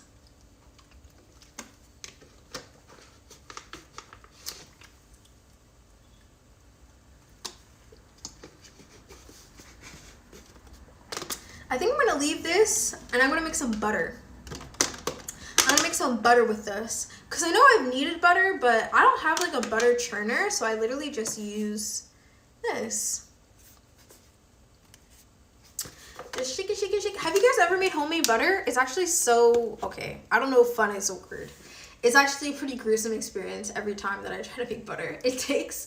I always underestimate how long it's going to take to turn into butter, and it definitely is a workout, but I do enjoy knowing that I make my own butter. I love reaping the fruits of my labor. I think that's why I loved Minecraft for a while. Like, I hated creative mode because I always loved to know that like I built this crazy big home and I was in survival mode and I survived all those days. I got all the materials that I needed. Like, I didn't give up. Like, I worked for this instead of just like, oh, just placing blocks in creative mode. But I don't know. That's definitely a trait that I have. I love building things from the ground up. For some reason, low-key to my detriment though, because sometimes I'll be like, oh well, this already, like, I already got the thrill of like starting something. Now I want to get the thrill of starting something again, so I'm gonna abandon that and start something new. Like, I don't know if that's a trait that anybody else has, but it's definitely something that I kind of need to work on. I need to work on that, but we'll get there. We'll get there. 3 stream streak. Wow, guys, get a load of this guy. He been here. 3 whole streams, chat. He's working his way up. He's working his way up. T. Thank you. Thank you, King. Hello, Dan. Hey, I heard it was your birthday. Happy birthday, King. How are you doing? How you doing, birthday boy? What's up with you? What's up with you? I saw that. I was lurking. I saw that. Pinned up at the top. I hope you had a good birthday. I'm sure that T. Drew Khaled over here made it a day to remember. Yo, I never know what to do when I turn the AC on so hot that I feel like I'm overheating, but I don't want it to get cold because I know the second that it turns cold, I'm gonna want it to be hot again, and it's gonna take forever to get hot again. You play so much. What, me? No, me? No. Be cool, of course. I can't be cool as you. I can't be as cool as you, Smorn. I'm too busy being the opposite of cool, you know what I'm saying? Yo, I miss my sound alerts, chat. I miss my sound alerts so much. That's another benefit of me having my GPU. If I had my GPU, I could play my sound alerts. That would be amazing. That would be really amazing. I put it in the middle, me personally. What? Oh, you in the middle of cool? Oh, you medium? Medium temp, room temperature? Oh my goodness. I miss them too. I know. There'd be times I'm like, dang, if I could put the Vine boom right now, it would add so much aura. It would add so much aura and ambiance to the chat.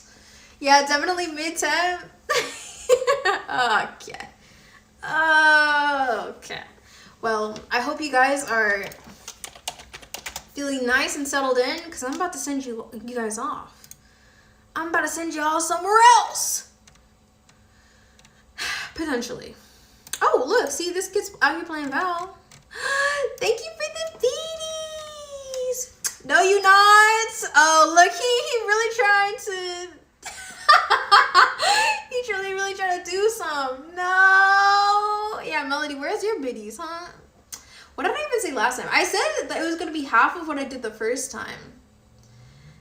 And the first time, it was, yeah, for 10 minutes. So that means that's just 5 minutes. I'm talking about you. You got to stay. Well, that's just 5 minutes. So now we just here for 5 extra minutes. Like, we here for 6 minutes, actually, because I said I was going to end at 3 hours, so. Hey, I could do a measly little 5 minutes. Like, we can play this game. Okay, 10 minutes.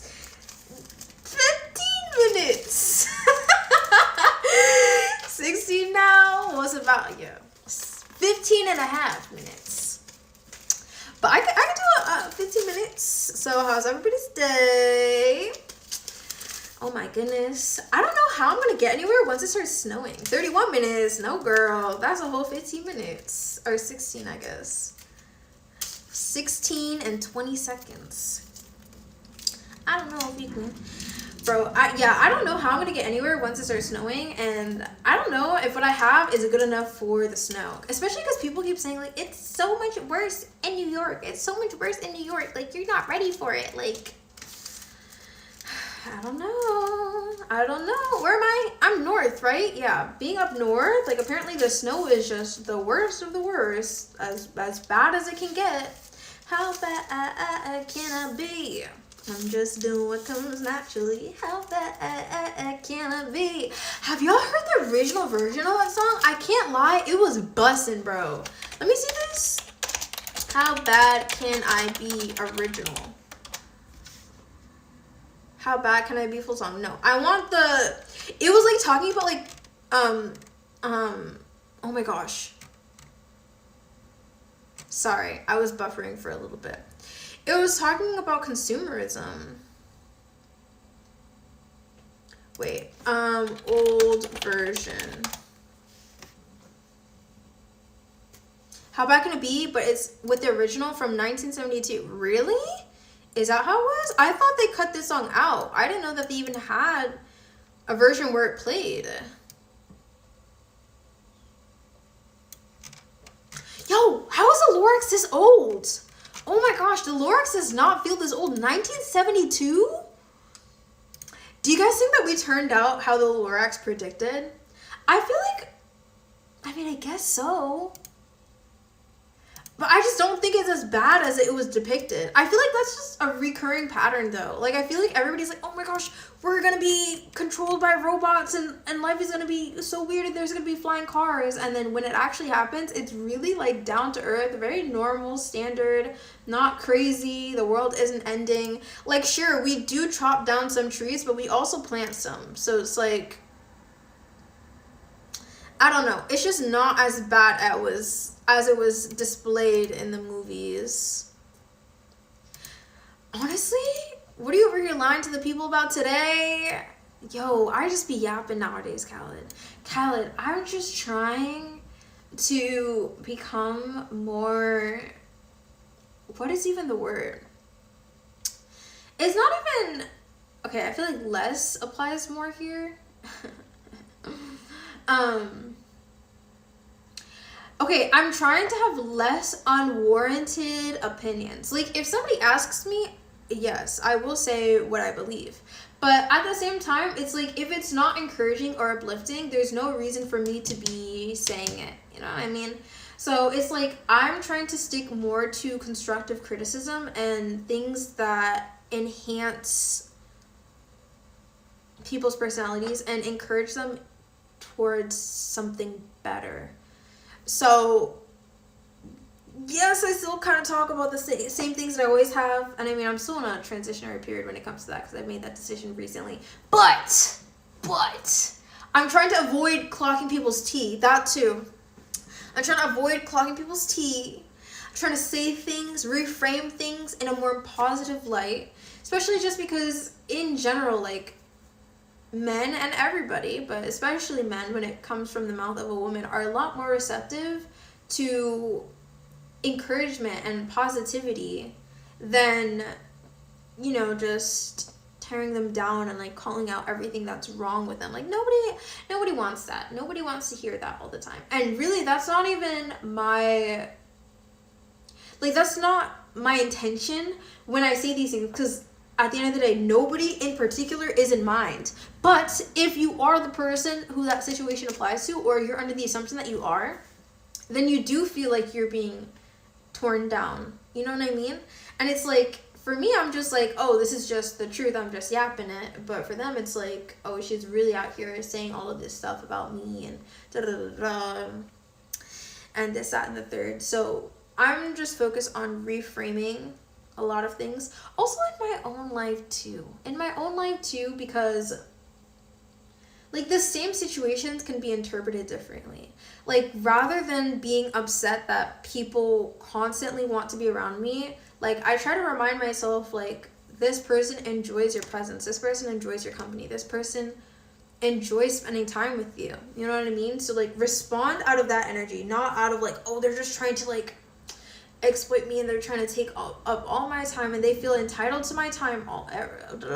It's like, you don't need to see it that way. Like, it's a choice. That's why perspective is so important.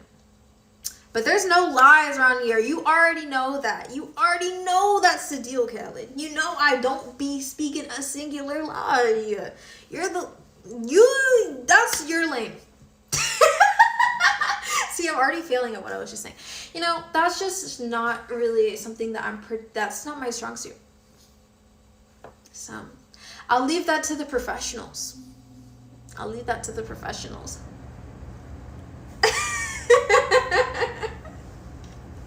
That's definitely not for me.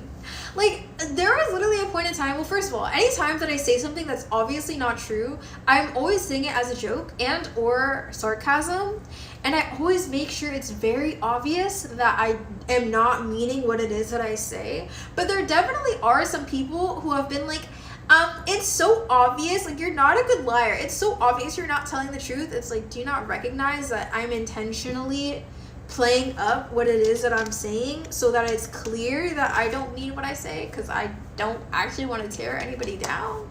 Like,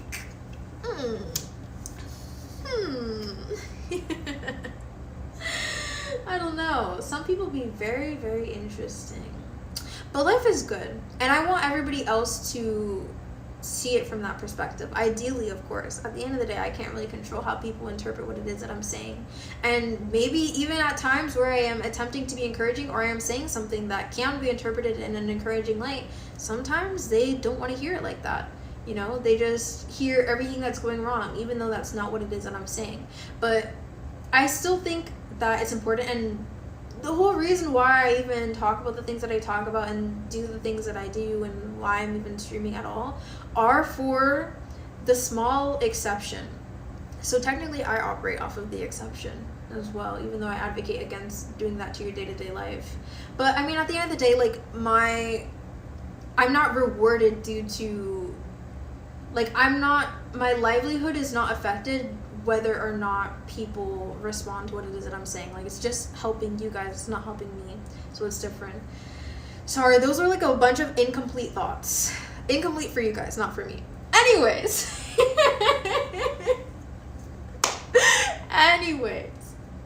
I say things for the few people who are willing to listen and are willing to put the work in, or maybe even just might not even be motivated to put the work in, but they just listen so often that their brain chemistry changes and they become the type of person who would put the work in. Like, that is my ideal. My ideal would be people walking away, listening to what it is that I've preached about time and time again, and understanding, you know what? I can make the choice to be this type of person. I don't need to live in misery. I don't need to live a hard life. Like, I can make steps towards getting out of my predicament, and I genuinely believe that.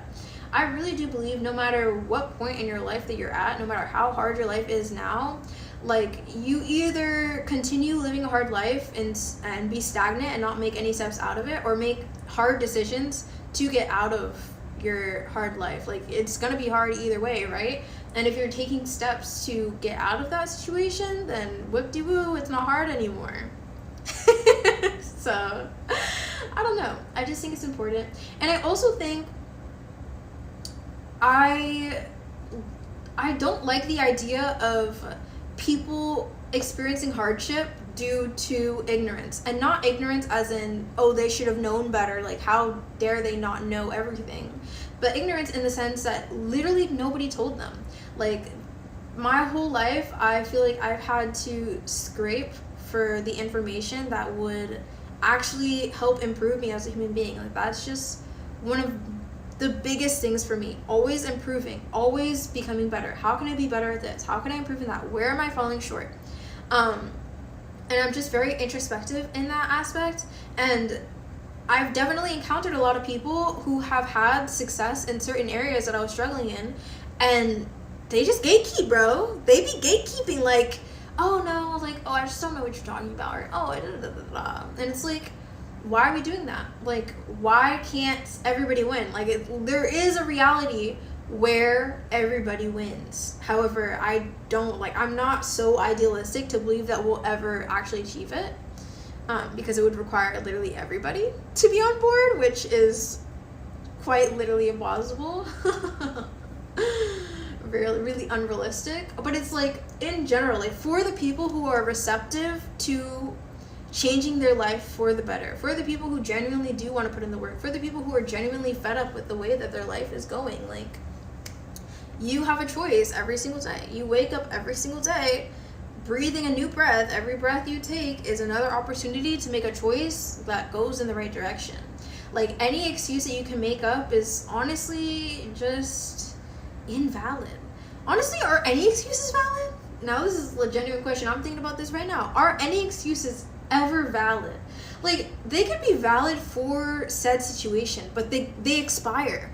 Excuses expire, guys. Oh my gosh, they really do. Because it's like, oh, well, I couldn't do this because I didn't have any gas in my car. Okay, but what about today? What about when you do have gas in your car? Like, there's always an opportunity to do what it is that you are intending to do. It might not look the same.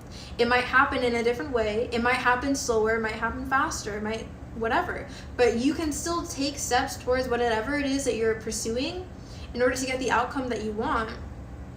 And, like, there's no excuse that permanently, like, eludes you from that possibility. Like, I don't know. It's just a choice. Everything is a choice. And I feel like that was very freeing for me. And I also think that that's not something, like, there are just some things that I can't, like, there's no amount of speaking that will instill things that you need to experience for yourself. Like, there are things and advice that we already know that have been drilled into us, but we don't practice because we haven't had that mental shift of like, whoa, Hacha, how are you doing? How are you doing, King? But there are just things that, like, we've known. Like, the saying that I keep saying throughout the stream, like, work smarter, not harder, right? Everybody knows that saying. Everybody knows it. But we don't always practice it. Why is it that we all know that saying? We all know, like, what a lot of millionaires say, like, oh, I just kept working at it, I didn't give up against all odds. But we don't practice that. Thank you, Silent Night, for the follow. I appreciate you. I appreciate you, King. Gaming is a green flag. You think so? You think so?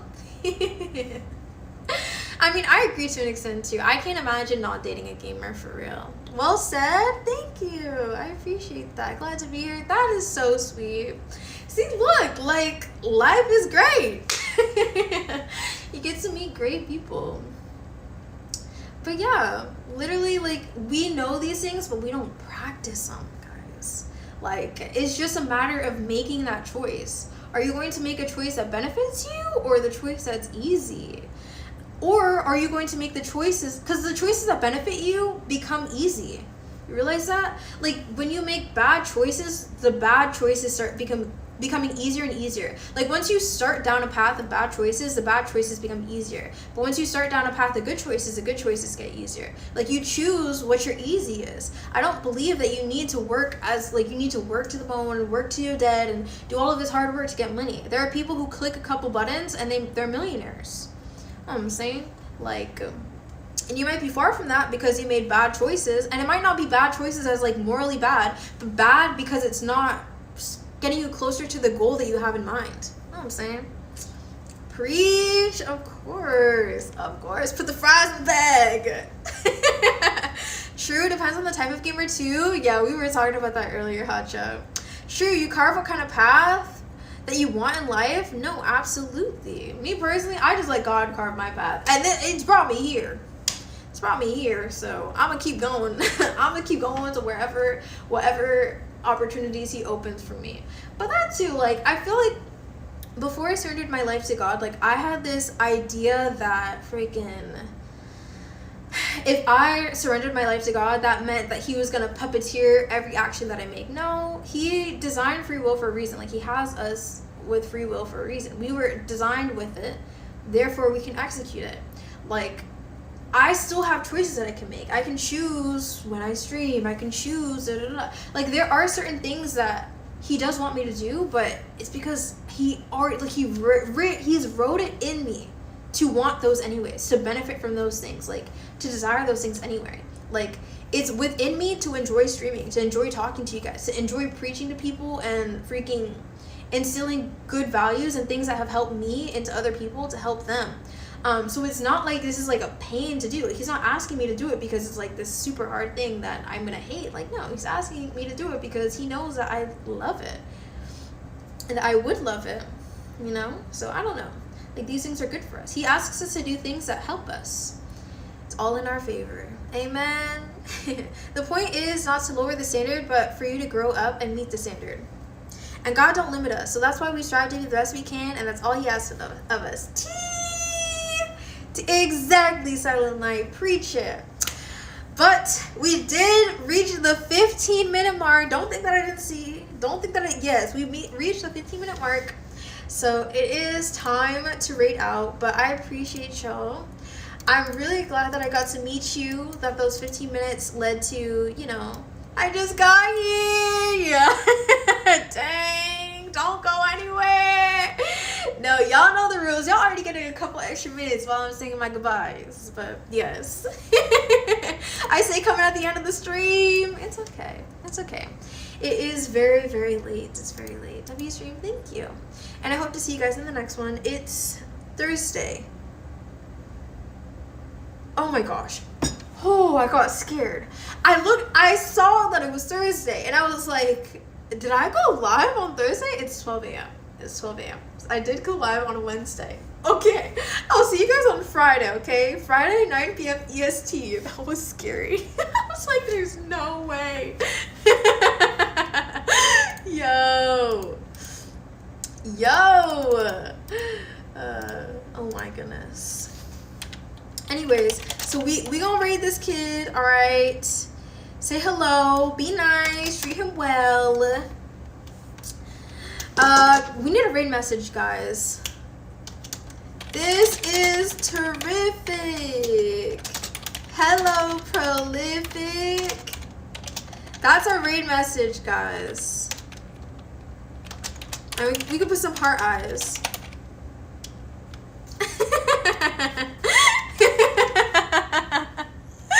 Okay, guys, that's the raid message.